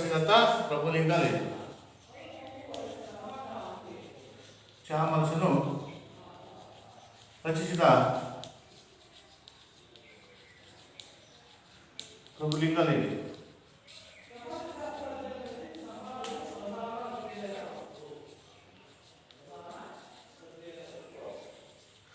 ಈ ಪ್ರಭುಲಿಂಗಾಲಯ ಅಲ್ವಾ, ಚಾಮರಸನ ರಚಿಸಿದಂಥ ಈ ಪ್ರಭುಲಿಂಗಾಲಯ ಇವೆಲ್ಲವೂ ಸಹ ಮತ್ತು ಕುಮಾರವ್ಯಾಸನ ಈ ಗದಗಿನ ಭಾರತ, ಕುಮಾರವ್ಯಾಸ ಬರೆದಂಥ ಗದಗಿನ ಭಾರತ, ಹೀಗೆ ಕನ್ನಡದ ಮುಖ್ಯ ಕಾವ್ಯಗಳಾಗಿವೆ. ನೆಕ್ಸ್ಟು ಭೀಮಕವಿ ಪಾಲ್ಕುರಿಕೆ ಸೋಮನಾಥನ ತೆಲುಗು ಕೃತಿ, ಹೀಗೆ ಪಾಲ್ಕುರಿಕೆ ಸೋಮನಾಥನ ಈ ಭೀಮಕವಿ ರಚಿಸಿದಂಥ ಪಾಲ್ಕುರಿಕೆ ಸೋಮನಾಥನ ತೆಲುಗು ಕೃತಿ, ಬಸವ ಪುರಾಣ ಕನ್ನಡದ ಬರೆದಿದ್ದಾರೆ. ಈ ವೀರಶೈವ ವಚನಗಳ ಸಂಕಲನವಾದಂಥ ಶೂನ್ಯ ಸಂಪಾದನೆ ರಚನೆ ಆಯಿತು. ಹೀಗೆ ಲಕ್ಕಂಡೇಶನ ಶಿವತತ್ವ ಚಿಂತಾಮಣಿ, ಹೀಗೆ ಅಲ್ಲದೆ ಕನ್ನಡದ ಮಾನವೈದ್ಯಶಾಸ್ತ್ರದ ಪಶುವೈದ್ಯ ಕಾವ್ಯಶಾಸ್ತ್ರ, ಜ್ಯೋತಿಷ್ಯ, ಪಾಕಶಾಸ್ತ್ರ ಇವೆಲ್ಲವೂ ಸಹ ರಚನೆ ಆದವು. ಪುರಂದರದಾಸರ, ಕನಕದಾಸರ ಮತ್ತು ಶ್ರೀಪಾದರಾಯರ ಮತ್ತು ವ್ಯಾಸರಾಯರ ಅಂತ ಒಂದು ಭಾಷಾ ಸಾಹಿತ್ಯವನ್ನು ಸಹ ಶ್ರೀಮಂತಗೊಳಿಸಿದರು. ಹೀಗೆ ಕನಕದಾಸರ ಮೋಹನ ತರಂಗಿಣಿ, ನಳಚರಿತೆ, ಹರಿಭಕ್ತರ ದಾಸರ ಹೀಗೆ ರಾಮದಾನ ಚರಿತೆ ಇವೆಲ್ಲವನ್ನ ಕೃತಿಗಳು, ಸಾಹಿತ್ಯಗಳು ಇವರ ಕಾಲದಲ್ಲಿ ಕವಿಗಳು ಮತ್ತು ಸಾಹಿತ್ಯಗಳು ಎಲ್ಲವನ್ನ ರಚನೆಯನ್ನು ಆದಂಥವು. ಇಂಥಲ್ಲಿ ಈ ಪರಿಸರದಲ್ಲಿ ಅದೇ ರೀತಿ ಸಂಸ್ಕೃತದಲ್ಲಿ ವಿದ್ಯಾರಣ್ಯ ಶಂಕರ ವಿಜಯ ಮತ್ತು ಸರ್ವದರ್ಶನ ಸಂಗ್ರಹ ರಚನೆಗೊಂಡರು. ಇವರ ಸೋದರ ಜಿ ಸೂರ್ಯಾಚಾರ್ಯರು ಮತ್ತು ವೇದಾರ್ಥ ಪ್ರಕಾಶ ಮತ್ತು ಎಂಬ ವೇದ ಭಾಷ್ಯ ಮತ್ತು ಆಯುರ್ವೇದ ಸುಧಾನಿಧಿ, ಪುರಾಣಾರ್ಥ ಶ್ರೀ ಸುಧಾನಿಧಿ ಮುಂತಾದ ಕೃತಿಗಳನ್ನು ರಚಿಸ್ತಾರೆ. ಅದೇ ರೀತಿ ಕಂಪರಾಯಣ ಮಡದಿ ಗಂಗಾದೇವಿ ಹಾಗೆ ಮಧುರ ವಿಜಯಂ ಎಲ್ಲ ಕೃತಿಗಳನ್ನು ರಚಿಸಿದರು. ಹೀಗೆ ಪಂಪಣದ ದಂಡಯಾತ್ರೆಯನ್ನು ಸಹ ಅಲ್ಲಿನ ಪವಿತ್ರ ಸ್ಥಳಗಳು ಸಹ ವರ್ಣನೆಯನ್ನು ತಿಳಿಸುತ್ತದೆ. ಹೀಗೆ ಇವರ ಕಾಲದಲ್ಲಿ ರಚನೆಯಾದಂಥ ಪ್ರಮುಖವಾದಂಥ ಸಾಹಿತ್ಯಗಳು ಯಾವುವು ಅಂತ ಗೊತ್ತಾಯಿತು. ಹೀಗೆ ರತ್ನಾಕರವರ್ಣೆ ಬರೆದಂಥ ಭರತೇಶ ವೈಭವ, ಚಾಮರ ರಚಿಸಿದಂಥ ಪ್ರಭುಲಿಂಗಲ್ಲಿ, ಕುಮಾರವ್ಯಾಸ ರಚಿಸಿದಂಥ ಗದಗಿನ ಭಾರತ, ಕನ್ನಡದ ಕಾವ್ಯಗಳಿಗೆ ಕಾವ್ಯಗಳಾಗಿವೆ. ಭೀಮಕವಿ ಕಾಲ್ಪಕ್ಕೆ ಸೋಮನಾಥನ್ ತೆಲುಗು ಕೃತಿ ಮತ್ತು ಬಸವ ಪುರಾಣ ಕನ್ನಡದಲ್ಲಿ ಬರೆದಿದ್ದಾರೆ. ವೀರಶೈವ ವಚನಗಳು ಸಂಕಲನವಾದಂಥ ಶೂನ್ಯ ಸಂಪಾದ ರಚನೆ ಆಯಿತು. ಲಕ್ಕನಂದೇಶನ ಶಿವತತ್ವ ಚಿಂತಾಮಣಿ ಅಲ್ಲದೆ ಕನ್ನಡದಲ್ಲಿ ಮಾನವ ವೈದ್ಯಶಾಸ್ತ್ರ, ಪಶುವೈದ್ಯ ಮತ್ತು ಕಾವ್ಯಶಾಸ್ತ್ರ, ಜ್ಯೋತಿಷ್ಯ ಮತ್ತು ಪಾಕಶಾಸ್ತ್ರ ರಚನೆ ಆದವು. ಪುರಂದರದಾಸರು, ಕನಕದಾಸರು, ಶ್ರೀಪಾದರಾಯರು, ವ್ಯಾಸರಾಯರು ದಾಸ ಸಾಹಿತ್ಯವನ್ನು ಶ್ರೀಮಂತವನ್ನಾಗೊಳಿಸ್ತಾರೆ ಇವರೆಲ್ಲ. ನೆಕ್ಸ್ಟ್ ಈ ಕನಕದಾಸರ ಮೋಹನ ತರಂಗಿಣಿ, ನಲಚರಿತೆ ಮತ್ತು ಹರಿಭಕ್ತ ಸಾರ ಇವೆಲ್ಲವೂ ರಾಮದಾನ ಚರಿತ್ರೆ ಮುಖ್ಯವಾದವು ಕನಕದಾಸರು. ನೆಕ್ಸ್ಟ್ ಸಂಸ್ಕೃತದಲ್ಲಿ ವಿದ್ಯಾರಣ್ಯ ಶಂಕರ ವಿಜಯ ಮತ್ತು ಸರ್ವದರ್ಶನ ಸಂಗ್ರಹ ರಚನೆಗೊಂಡರು. ಇವರ ಸೋದರ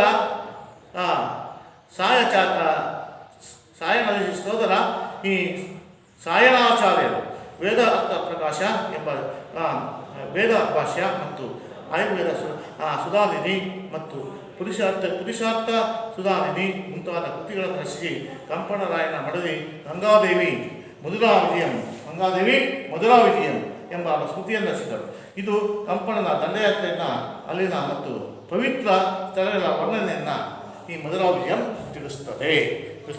ಇದೇ ರೀತಿ ಇವೆಲ್ಲ ಸಾಹಿತ್ಯ ಒಂದು ಬೆಳಗ್ಗೆ ಕಾಲ ಆಯಿತು. ಎರಡನೇ ದೇವರಾಯನ ಆಸ್ಥಾನ ಕವಿಯಾದಂಥ ಶ್ರೀನಾಥನ ಕವಿ ಚಕ್ರವರ್ತಿ. ಈಗ ಎರಡನೇ ದೇವರಾಯನ ಆಸ್ಥಾನದಿಂದ ಈ ಶ್ರೀನಾಥನ ಕವಿ ಚಕ್ರವರ್ತಿ ಎಂಬ ಈ ಬಿರುದನ್ನು ಪಡೆದಿದ್ದರು. ಅಲ್ಲಸಾಲಿ ಪೆದ್ದನನ್ನು ಈ ಯಾವುದು ಮನುಚರಿತೆಯು ಸಹ ಮನುಚರಿತೆಯು ಮತ್ತು ತಿಮ್ಮಣ್ಣನ ಪಾರಿಜಾತ ಪರ್ಣಂ ಅಂತೇಳಿ ಮತ್ತು ತೆನಾಲಿ ರಾಮಕೃಷ್ಣನ ಉಪರಾಧ್ಯ ಚರಿತಂ ಹೀಗೆ ಪ್ರಮುಖ ಕೃತಿಗಳು ಆಗಿವೆ ಎರಡನೇ ದೇವರಾಯ ಕಾಲದಲ್ಲಿ. ನೆಕ್ಸ್ಟ್ ತಮಿಳಿನ ಕವಿಗಳಾದಂಥ ಪೆರಂಜೋತಿಯರ್ ವೀರರಾಘವನ್. ನೆಕ್ಸ್ಟ್ ಮಂಡಲ ಪುರುಷ ಜ್ಞಾನ ಪ್ರಕಾಶ ಹರಿಹರ ಮುಂತಾದ ಕೃಷ್ಣದೇವರ ಆಸ್ಥಾನದಲ್ಲಿದ್ದರು. ನೆಕ್ಸ್ಟ್ ಪರಜ್ಯೋತಿಯರ್ ಕವಿಯು ತಿರುವಳಯಾಳಲ್ ಪುರಾಣ ಕೃತಿಯನ್ನು ರಚಿಸಿದನು. ತಿರುವಳಯಾಳಲ್ ಎಂಬ ಪುರಾಣವನ್ನು ರಚಿಸ್ತಾನೆ.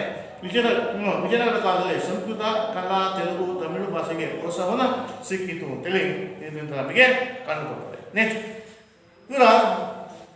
ಇವೆಲ್ಲ ಒಂದು ಸಾಹಿತ್ಯಕ್ಕೆ ಸಂಬಂಧಪಟ್ಟಂತೆ ಮತ್ತೆ ಕಲೆ ಮತ್ತು ವಾಸ್ತುಶಿಲ್ಪದ ಬಗ್ಗೆ ನಾವು ತಿಳ್ಕೊಳ್ಳೋಣ. ಕಲೆ ಮತ್ತು ವಾಸ್ತುಶಿಲ್ಪ ಇದು ವೆರಿ ಇಂಪಾರ್ಟೆಂಟ್. ವಿಜಯನಗರ ಕಾಲದಲ್ಲಿ ಇರುವಂಥ ಅತ್ಯಂತ ಮುಖ್ಯ ಅಂದರೆ ಕಲೆ ಮತ್ತು ವಾಸ್ತುಶಿಲ್ಪದ ಕೊಡುಗೆ ಅತ್ಯಂತ ಮುಖ್ಯವಾಗಿದೆ. ಆಯ್ತಾ ಸಂಸ್ಕೃತ ಅಷ್ಟೇ ವಾಸ್ತುಶಿಲ್ಪ ಸಾಹಿತ್ಯ ಅಷ್ಟೇ ಕೊಡುಗೆ ಸಹ ಕಲೆ ಮತ್ತು ಸಾಹಿತ್ಯಕ್ಕೆ ವಾಸ್ತುಶಿಲ್ಪಕ್ಕೆ ತಮ್ಮದೇ ಆದಂಥ ಕೊಡುಗೆಯನ್ನು ವಿಶ್ವಕ್ಕೆ ಹೇಳಿದ್ದಾರೆ ಅಲ್ವಾ.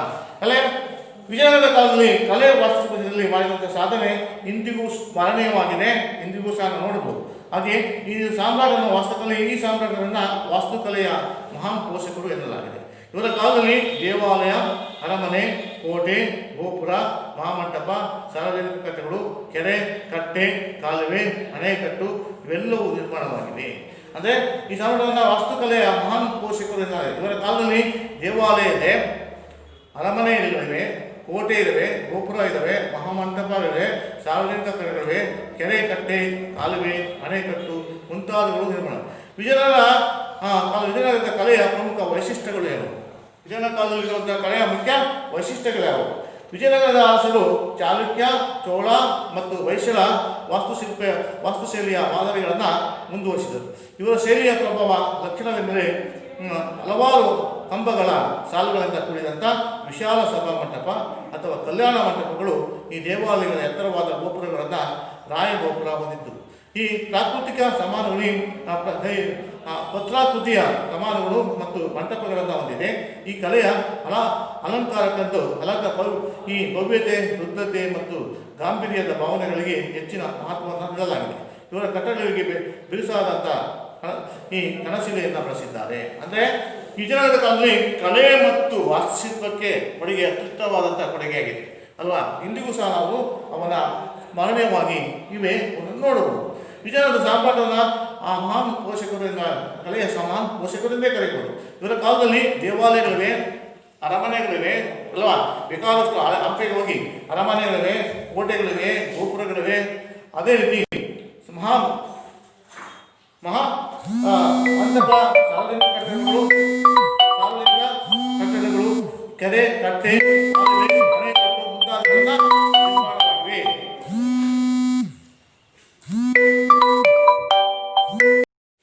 ಹೀಗೆ ಇವರ ಕಲೆ ಮತ್ತು ವಾಸ್ತುಶಿಲ್ಪದ ಬಗ್ಗೆ ವಿಶೇಷತೆಯನ್ನು ಕಾಣ್ತೀವಿ. ಅಂದರೆ ಇವರ ದೇವಾಲಯ ಮಂಟಪಗಳನ್ನು ಪ್ರಾಕೃತಿಕ ಕಮಾನುಗಳು ಮತ್ತು ಮಂಟಪಗಳನ್ನು ಹೊಂದಿದೆ. ಕಲೆಯಲ್ಲಿ ಅಲಂಕೃತ ಭವ್ಯತೆ, ವೃದ್ಧತೆ ಮತ್ತು ಗಾಂಭೀರ್ಯತೆಯ ಬೆಳವಣಿಗೆ ಹೆಚ್ಚಿನ ಮಹತ್ವವನ್ನು ನೀಡಲಾಗಿದೆ. ಈ ಕಥೆಗಳಿಗೆ ಒಂದು ಬಿರುಸಾದ ಒಂದು ಕಣಶಿಲೆಯನ್ನು ಬಳಸಿದ್ದಾರೆ ಅಂತೇಳಿ ಇರ್ತದೆ. ಅದರಿಂದ ಇಲ್ಲಿರುವಂಥ ಪ್ರಮುಖ ದೇವಾಲಯಗಳು ಯಾವುವು ಅಲ್ವಾ. ಸಾಮಾನ್ಯವಾಗಿ ದೇವಾಲಯಗಳು ಪ್ರಮುಖ ದೇವಾಲಯಗಳು ಯಾವುವು? ವಿಜಯನಗರದ ಹಬ್ಬದಲ್ಲಿ ಕಂಡುಬರುವಂಥ ಪ್ರಮುಖ ದೇವಾಲಯಗಳು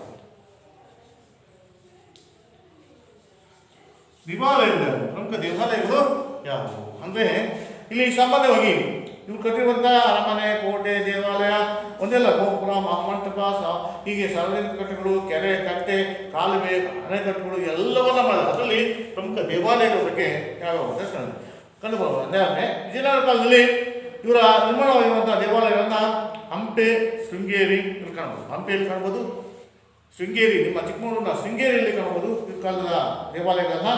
ಮತ್ತು ತಿರುಪತಿ ಅಲ್ವಾ, ತಿರುಪತಿಯಲ್ಲಿ ಕಾಣ್ಬೋದು. ಕಂಚಿ ತಮಿಳುನಾಡು, ಆಂಧ್ರ ಪ್ರದೇಶ, ಲೇಪಾಕ್ಷಿ, ಕಾರ್ಕಳ, ಮೂಡುಬಿದ್ರೆ, ಕಾರ್ಕಳದಲ್ಲಿದೆ, ಮೂಡುಬಿದ್ರೆಯಲ್ಲಿದೆ, ಭಟ್ಕಳದಲ್ಲಿದೆ, ಚಿದಂಬರಮಲ್ಲಿದೆ, ಕಾಳಹಸ್ತಿ ಇದು ತಮಿಳುನಾಡು, ನಂದಿ ಆಂಧ್ರ ಪ್ರದೇಶ, ಶ್ರೀಶೈಲ ಇದು ಆಂಧ್ರ ಪ್ರದೇಶ, ಕೋಲಾರ ಮುಂತಾದ ಈ ಕಡೆಗಳಲ್ಲಿ ಇವೆಲ್ಲವನ್ನ ಕಾಣಬಹುದು ದೇವಾಲಯಗಳನ್ನು ಅಲ್ವಾ. ನಮ್ಮ ಕನ್ನಡದಲ್ಲಿ ಹಂಪೆ ಮತ್ತು ಶೃಂಗೇರಿ ಇಲ್ಲಿ ಕಾಣ್ತೀವಿ ಅಲ್ವಾ. ಕಾರ್ಕಳ ಮತ್ತು ಲೇಪಾಕ್ಷಿಯಲ್ಲಿ ಇಲ್ಲಿ ಕಾಣ್ಬೋದು ಅಲ್ವಾ. 3-4 ಸ್ಥಳದಲ್ಲಿ ಇವರ ದೇವಾಲಯಗಳೆಲ್ಲ ಕಾಣ್ಬೋದು. ಶೃಂಗೇರಿಯಲ್ಲಿ ನೀವು ನೋಡಿರ್ಬೋದು ವಿದ್ಯಾಶಂಕರ ದೇವಾಲಯ ಅಂತಿದೆ. ವಿದ್ಯಾಶಂಕರ ಪೀಠ ಅಥವಾ ದೇವಾಲಯ ಅಂತೇಳಿ ನಾವು ಕರೀತೀವಿ. ಈ ದೇವಾಲಯವು ವಿಜಯನಗರ ಕಾಲದ ಆರಂಭದ ದೇವಾಲಯಗಳಲ್ಲಿ ಪ್ರಮುಖವಾಗಿದೆ. ವಿಜಯನಗರದ ಆರಂಭದಲ್ಲಿ ಪ್ರಮುಖವಾಗಿದೆ. ಈ ದೇವಾಲಯವು ವಿನ್ಯಾಸವು ಭಾರತದಲ್ಲಿ ಅಪೂರ್ವ ಮಾದರಿಯಾಗಿದೆ. ಈ ದೇವಾಲಯ ವಿನ್ಯಾಸ ವಿಶೇಷವಾಗಿ ಭಾರತದಲ್ಲಿ ಅಪೂರ್ವ ಮಾದರಿಯ ಒಂದು ದೇವಾಲಯವು ಆಗಿದೆ ಅಲ್ವಾ. ವಿದ್ಯಾಶಂಕರ ದೇವಾಲಯವು ಸಹ ಇಲ್ಲಿ ವಿಜಯನಗರದಲ್ಲಿರುವ ಅತ್ಯಂತ ಪ್ರಾಚೀನ ದೇವಾಲಯ ಅಂದರೆ ಹಂಪೆಯ ವಿರೂಪಾಕ್ಷ ದೇವಾಲಯ. ಹಂಪೆಯ ವಿರೂಪಾಕ್ಷ ದೇವಾಲಯ ಇದೆ. ಹಂಪೆಯ ವಿರೂಪಾಕ್ಷ ದೇವಾಲಯ ಅಲ್ಲ. ನೆಕ್ಸ್ಟ್ ವಿಜಯ ಅಲ್ವಾ, ಇದೆ ಅಲ್ವಾ ಹಂಪೆ ವಿರೂಪಾಕ್ಷ ದೇವಾಲಯ. ನೆಕ್ಸ್ಟ್ ವಿಶಾಲವಾದಂಥ ಒಂದು ಅಲ್ಲಿ ಒಂದು ಪ್ರಾಂಗಣವನ್ನು ಹೊಂದಿರುವಂಥ ಇದು ಸೊಗಸಾದ ಕೆತ್ತನೆ ಕಂಬಗಳನ್ನು, ಸೊಗಸಾದ ಕೆತ್ತನೆ ಅಂದರೆ ಹೊಯ್ಸಳ ಕೆತ್ತನೆಗಿಂತ ಸೂಕ್ಷ್ಮವಾಗಿಲ್ಲ, ಆದರೆ ಸೊಗಸಾದ ಕೆತ್ತನೆಗಳನ್ನು ಅಲ್ಲಿ ಸೂಕ್ಷ್ಮ ಕೆತ್ತನೆಗಳನ್ನು ಮಾಡಲಾಗಿದೆ ಅಲ್ವಾ. ದೇವಾಲಯದಲ್ಲಿ ವಿಶಾಲವಾದ ಪ್ರಾಂಗಣದ್ದು ಕೆತ್ತನೆ ಸೊಗಸಾದ ಕೆತ್ತನೆ ಕಂಬಗಳು ಮತ್ತು ಅಲಂಕೃತವಾದ ಒಂದು ಚಾವಣಿಯನ್ನು, ದೊಡ್ಡ ಚಾವಣಿಗಳು ವಿಸ್ತೃತವಾಗಿ ಬಂದಿರುವಂಥ ದೊಡ್ಡ ಮುಂಭಾಗದಲ್ಲಿ ಚಾವಣಿಗಳಿವೆ. ನೀವು ವಿರೂಪಾಕ್ಷ ದೇವಾಲಯಕ್ಕೆ ಹೋದಾಗ ನೀವು ಅಬ್ಸರ್ವ್ ಮಾಡಿ ಹಂಪೆ ಅಲ್ವಾ. ಈಗ ಆಳು ಹಂಪೆ ಅಂತ ಹೇಳಿ ಅವ್ರಿಗೂ ಸಹ ಈಗಲೂ ಸಹ ಅದು ಕಲೆಯ ವಾಸ್ತುಶಿಲ್ಪ ಅಂತೇಳಿ ಕರೆದಿದ್ದಾರೆ ಅಲ್ವಾ. ಅದರಿಂದ ಇದು ವಿಶ್ವದ ಅಲ್ವಾ ಅದಕ್ಕೆ ಇದಕ್ಕೆ ಸೇರಿದೆ ಅಲ್ವಾ. ಇಂಗ್ಲೀಷ್ ಇನ್ನೊಂದು ನೆಕ್ಸ್ಟ್ ವಿಶ್ವದಿಂದ ಮಾನ್ಯತೆಯನ್ನು ಪಡೆದಿದೆ. ಹಂಪೆಯಲ್ಲಿರುವ ವಿಜಯ ವಿಠಲ ದೇವಾಲಯವು ಶೃಂಗೇರಿಯ ಕಲಾತ್ಮಕ ಕೆಲಸಕ್ಕೆ ಹೆಸರಾಗಿದೆ. ಹಂಪೆಯಲ್ಲಿರುವಂಥ ಒಂದು ವಿಜಯ ವಿಠಲ ದೇವಾಲಯ ಅಂತ ನೋಡಿ. ವಿಜಯ ವಿಠಲ ದೇವಾಲಯ ಅಲ್ವಾ ಪಕ್ಕದಾಗಿದೆ ವಿಜಯ ವಿಠಲ ದೇವಾಲಯ. ಇದು ನೋಡಿ ದೇವಾಲಯವು ಶೃಂಗಾರಮಯವಾದ ಕಲಾತ್ಮಕ ಕೆಲಸಕ್ಕೆ ಶೃಂಗಾರವೊಂದಿರುವಂಥ ಕಲಾತ್ಮಕ ಒಂದು ಕೆಲಸಕ್ಕೆ ಒಂದು ಸಪ್ತಸ್ವರ ನುಡಿ ಅಂತಲೇ ಹೆಸರಾಗಿದೆ. ಇಲ್ಲಿ ಒಂದು ವಿಠಲ ದೇವಾಲಯಕ್ಕೆ ಹೋದರೆ ನಿಮಗೇನಂದರೆ ಸಪ್ತಸ್ವರಗಳ ಧ್ವನಿಗಳು ಕಾಣ್ತದೆ. ಅಲ್ಲಿ ನೋಡಿ ಪ್ರತಿಯೊಂದು ಕಂಬದಲ್ಲಿ ಒಂದು ಸರಿ ಬಂದರೆ ಸಪ್ತಸ್ವರಗಳು ಉಂಟಾಗ್ತವೆ ಅಲ್ವಾ. ನೀವು ಹೆಂಗೆ ನಿಮ್ಮ ಒಂದು ಇದಿರ್ತಲ್ಪ ಗಿಟಾರಿಂದ ಸ್ವರಗಳು ರಕ್ತ ಹಾರ್ಮೋನಿಯನ್ಗೆ ಸ್ವಲ್ಪ ಸಪ್ತ ಸ್ವರಗಳು ಹೆಂಗೆ ಬರ್ತವೋ ಆ ಗಿಟಾರನ್ನು ಹೊತ್ತಿದಾಗ ಶ್ರೀ ಅಂತ ಹೆಂಗೆ ಸಪ್ತ ಸ್ವರಗಳು ಬರ್ತವೋ ಹಾಗೆ ಆ ಕಲ್ಲುಗಳನ್ನು ಸ್ವಲ್ಪ ಬಡಿದ್ರೆ ಸಾಕು ಅಲ್ಲಿ ಸಪ್ತ ಸ್ವರಗಳು ಬರ್ತವೆ. ಹೀಗೆ ವಿಶಾಲವಾದ ಕಲ್ಯಾಣ ಮಂಟಪಗಳಿವೆ. ವಿಶಾಲವಾದಂಥ ದೊಡ್ಡ ದೊಡ್ಡ ಕಲ್ಯಾಣ ಮಂಟಪಗಳನ್ನು ಹಂಪೆಯಲ್ಲಿ ಹಾಳಾಗಿದೆ. ಅದು ಕೆಲವು ಇದಾವೆ ಈಗಲೂ ಸಹ ಕಲ್ಲಿನ ಕೆತ್ತಿದ ರಥ, ಕಲ್ಲಿಂದ ಕೆತ್ತಿದ ರಥ ಇದೆ ಹಂಪೆಯಲ್ಲಿ. ಈಗಲೂ ಸಹ ಕಲ್ಲಿಂದ ಕೆತ್ತಿದಂಥ ಒಂದು ರಥ ಇದೆ, ಅದನ್ನು ನೋಡ್ಬೋದು ಹಂಪೆಗೆ ಹೋದರೆ ಅಲ್ವಾ. ಇವೆಲ್ಲವೂ ಸಹ ಅಲ್ಲಿ ಕೆತ್ತಿದಂಥ ರಥ. ಹೀಗೆ ದೇವಾಲಯ ಸೌಂದರ್ಯವನ್ನು ಹೆಚ್ಚಿಸಿವೆ. ಅಲ್ಲಿಯ ದೇವಾಲಯಗಳ ಸೌಂದರ್ಯವನ್ನು ಹಂಪೆಯ ಒಂದು ಕಲೆಯ ವಾಸ್ತುಶಿಲ್ಪವನ್ನು ಹೆಚ್ಚಿಸಿವೆ. ನೆಕ್ಸ್ಟ್ ಕೃಷ್ಣದೇವ ನಿರ್ಮಿಸಿದಂಥ ಮಹಾನವಮಿ ದೀಪದಲ್ಲಿ ನವರಾತ್ರೋತ್ಸವ ನಡೆದಿತ್ತು. ಕೃಷ್ಣದೇವ ನಿರ್ಮಿಸಿದಂಥ ಮಹಾನವಮಿ ದೀಪದಲ್ಲಿ ನವರಾತ್ರೋತ್ಸವ ಅಂದರೆ ನವರಾತ್ರೋತ್ಸವ ಅಂದರೆ ದಸರಾ. ಈಗ ಮನೆ ಆಗಿಲ್ಲ ಈಗ ಅಲ್ಲಿಗಿಂತ ಹೆಚ್ಚಾಗಿ ನವರಾತ್ರೋತ್ಸವನ ದಸರಾವನ್ನು ಇಲ್ಲಿ ಮೈಸೂರಿನಲ್ಲಿ ಮಾಡ್ತಾರೆ. ಆ ಮೈಸೂರಿನಲ್ಲಿ ಅಲ್ಲಿ ಮಾಡ್ತಿದ್ದಂಥ ದಸರಾವೇ ಮೈಸೂರಿನಲ್ಲಿ ಈಗ ವಿಜೃಂಭಣೆಯಿಂದ ಬಂದಿದೆ. ಅಲ್ಲಿ ಮೊದಲು ಇದಕ್ಕಿಂತ ಮೊದಲು ಅಲ್ಲಿ ಹೆಚ್ಚು ವಿಜೃಂಭಣೆಯಿಂದ ವಿಜಯನಗರ ಸಾಮ್ರಾಜ್ಯದಲ್ಲಿ ಮಾಡ್ತಾಯಿತ್ತು. ಅದನ್ನೇ ಒಂದು ದಸರಾವನ್ನು ಈಗ ಮೈಸೂರಿನಲ್ಲಿ ಅದನ್ನು ಮುಂದುವರಿಸ್ಕೊಂಡು ಹೋಗ್ತಾ ಇದೆ. ಬಹಳ ದೂರದ ನೋಡಿ ಮಹಾನದಿಯ ಉಪದ್ರವದಿಂದ ಮಹಾತ್ಮ ನಡೀತಿತ್ತು. ರಾಜಧಾನಿಯ ಒಳದಲ್ಲಿ ಬಹಳ ದೂರದ ಪ್ರಾಂತಾಂಗಗಳನ್ನು ರಾಜರು ಏನು ಮಾಡಿದರು, ಮಂಡಲೇಶ್ವರ ಚಕ್ರವರ್ತಿಯ ಆಜ್ಞೆಯ ಮೇರೆಗೆ ಬಂದು ಸೇರುವುದೆಂದು ಪರ್ಷಿಯಾದ ರಾಯಭಾರಿ ಅಬ್ದುಲ್ ರಜಾಕ್ ಹೇಳುತ್ತಾರೆ. ಹೀಗೆ ಕಮಲ್ ಮಹಲ್, ಗಜಶಾಲೆ, ರಾಣಿ ಸ್ನಾನಗೃಹ ಇಂಡೋ ಮತ್ತು ಮುಸ್ಲಿಂ ಶೈಲಿಯ ಉತ್ತಮ ಕಟ್ಟಡಗಳಾಗಿವೆ. ಲಕ್ಷ್ಮೀ ನರಸಿಂಹ, ಕಡಲೆಕಾಯಿ ಗಣೇಶ, ಸಾಸಿವೆ ಕಾಳು ಗಣೇಶ, ಉದ್ದಾನ ವೀರಭದ್ರನ ಶಿಲ್ಪಗಳು ಆಕರ್ಷಕವಾಗಿವೆ. ವಿಜಯನಗರದ ಕಾಲದ ಹಂಪಿಯ ಕೋಟೆಯು ಭದ್ರವಾದ 7 ಸುತ್ತಿನಿಂದ ಕೂಡಿತ್ತು. ಈಗ ಸುತ್ತ 4 ಸುತ್ತುಗಳಿಂದ ಉಳಿದುಕೊಂಡಿದೆ. ಅಂದರೆ ಕೃಷ್ಣದೇವರನ್ನು ನಿರ್ಮಿಸಿದಂಥ ಮಹಾನವಮಿ ದೀಪದಲ್ಲಿ ನವರಾತ್ರೋತ್ಸವ ನಡೀತಿತ್ತು. ರಾಜಧಾನಿಗೆ ಬಹಳ ದೂರದ ಪ್ರಾಂತದವರೆಗೂ ಸಹ ರಾಜಧಾನಿ ಮಂಡಲೇಶ್ವರನ ಚಕ್ರವರ್ತಿಯ ಆಜ್ಞೆಯ ಮೇರೆಗೆ ಬಂದು ಸೇರುವರೆಂದು ಪರ್ಷಿಯಾದ ರಾಯಭಾರಿ ಅಲ್ವಾ ಆಯಿತು. ಈ ದೂರದ ಪ್ರಾಂತ್ಯಗಳು ಸಹ ರಾಜರ ಈ ಮಂಡಲೇಶ್ವರ ಚಕ್ರವರ್ತಿಯ ಆಜ್ಞೆಯ ಮೇರೆಗೆ ಬಂದು ಸೇರುವರೆಂದು ಪರ್ಷಿಯಾದ ರಾಯಭಾರಿ ಅಬ್ದುಲ್ ರಜಾಕ್ ಅವರು ಹೇಳ್ತಾರೆ. ಕಮಲ್ ಮಹಲ್ ದಲ್ಲಿ ಗಜಶಾಲೆ, ರಾಣಿ ಸ್ನಾನಗೃಹ, ಇಂಡೋ ಮುಸ್ಲಿಂ ಶೈಲಿಯ ಉತ್ತಮ ಉತ್ತಮ ಕಟ್ಟಡಗಳಾಗಿವೆ. ಲಕ್ಷ್ಮೀ ನರಸಿಂಹ, ಕಡಲೆಕಾಯಿ ಗಣೇಶ, ಸಾಸಿವೆ ಕಾಳು ಗಣೇಶ, ಉದ್ಯಾನ ವೀರಭದ್ರನ ಶಿಲ್ಪಗಳು ಆಕರ್ಷಣೀಯವಾಗಿವೆ. ವಿಜಯನಗರ ಕಾಲದ ಹಂಪೆ ಕೋಟೆಯು ಭದ್ರವಾದಂಥ 7 ಸುತ್ತಿನ ಕೋಟೆ ಆಯಿತು. ಪ್ರಸ್ತುತ ಈಗಿರ್ತೇವೆ 4 ಸುತ್ತಿನ ಕೋಟೆಗಳು ಇವೆ. ಎಲ್ಲವೂ ಸಹ ಒಂದು ವಾಸ್ತುಶಿಲ್ಪಕ್ಕೆ ಉತ್ತಮವಾದಂಥ ಕೊಡುಗೆಗಳಾಗಿವೆ. ನೆಕ್ಸ್ಟ್ ಸಂಗೀತ ಮತ್ತು ನೃತ್ಯ ಬಗ್ಗೆ ಸಂಬಂಧಪಟ್ಟಂತೆ ಇನ್ನು ಕಲೆಗೆ ಬಂದರೆ ಈ ಸಂಗೀತ ಮತ್ತು ನೃತ್ಯ ಈ ಕಾಲದಲ್ಲಿ ಸಂಗೀತ ಮತ್ತು ನೃತ್ಯ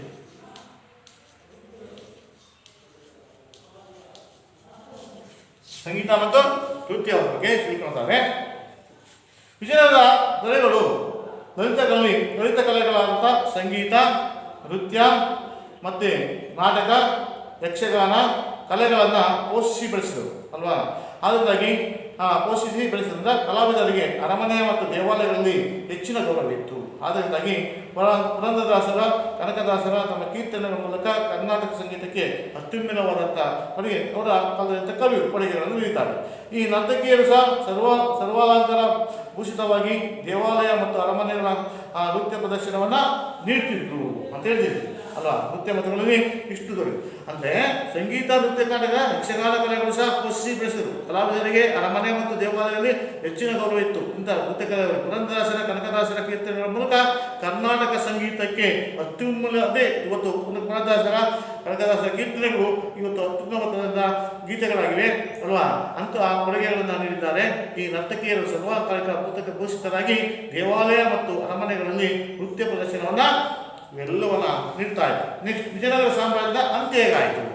ಹೀಗೆ ವಿಜಯನಗರದ ಚರಿತ್ರೆಯು ಸಾಲಿಯಾನ ಶಕ ಕ್ರಿಸ್ತಕ 1665ರಲ್ಲಿ ಸಾಲಿಯಾನ ಕ್ರಿಸ್ತ ಶಕ 1665ರಲ್ಲಿ ಏನಾಯಿತು? ಕ್ರಿಸ್ತಕದಲ್ಲಿ ವಿಜಯನಗರದ ಚರಿತ್ರೆಯಲ್ಲಿ ಸಾಲಿಯಾನ ಶಕ ಕ್ರಿಸ್ತ 1660ರಲ್ಲಿ ನಡೆದಂಥ ರಕ್ಕಸ ತಂಗಡಿ ಯುದ್ಧ 1665ರಲ್ಲಿ ನಡೆದಂಥ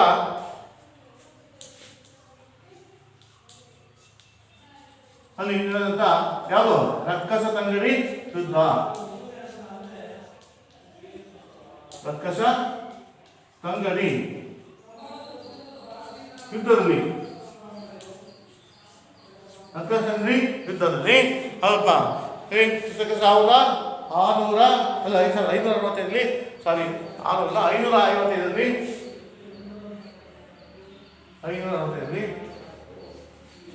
565ರಲ್ಲಿ ರಕ್ಕಸ ತಂಗಡಿ ಯುದ್ಧವು ಅತ್ಯಂತ ನಿರ್ಣಾಯಕವಾದರಲ್ಲಿ ಒಂದು ಎಂದು ವಿಶ್ಲೇಷಿಸಲಾಗಿದೆ. ಅಂದರೆ ವಿಜಯನಗರ ಸಾಮ್ರಾಜ್ಯದ ಅಂತ್ಯದ ನಿರ್ಣಾಯಕವಾದಂಥ ಯುದ್ಧ ಅಂದರೆ ರಕ್ಕಸ ತಂಗಡಿ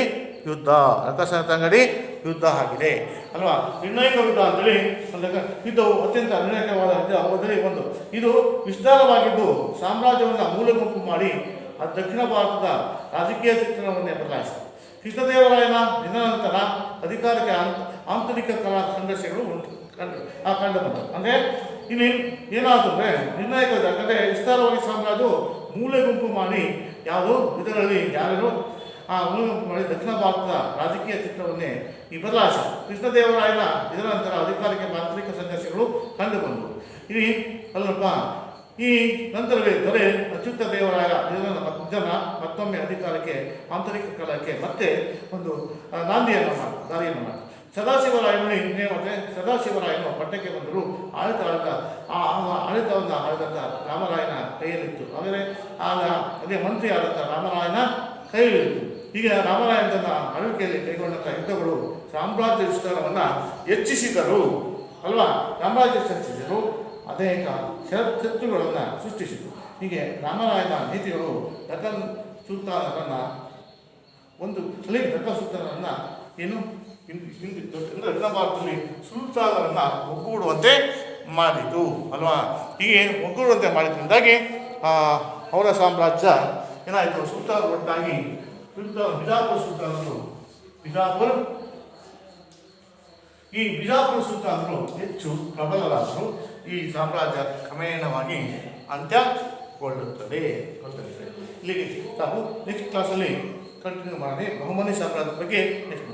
ಇಂದು ನಾವು ವಿಜಯನಗರ ಸಾಮ್ರಾಜ್ಯದ ಸಾಂಸ್ಕೃತಿಕ ಕೊಡುಗೆಗಳ ಬಗ್ಗೆ ಅಲ್ವಾ, ಅವರು ಏನೇನು ಕೊಡುಗೆಗಳನ್ನ ಸಮಾಜಕ್ಕೆ ಕೊಟ್ಟರು ಅಂತೇಳಿ ಎಲ್ಲವನ್ನ ಕಲೆ, ಸಾಹಿತ್ಯ ಅಲ್ಲಪ್ಪ, ಸೈನ್ಯ ಮತ್ತು ಅವರ ಆಡಳಿತ ವ್ಯವಸ್ಥೆ ಇವೆಲ್ಲವನ್ನ ಅಧ್ಯಯನವನ್ನು ಆರ್ಥಿಕ ವ್ಯವಸ್ಥೆ ಹೇಳೋದು ಎಲ್ಲವನ್ನ ತಿಳ್ಕೊಂಡು ನೆಕ್ಸ್ಟು ತಂದು ಒಂದೆರಡು ಕ್ವಶನ್ಸ್ ಬರ್ತೀವಿ. Homework please all the take the exercise. Next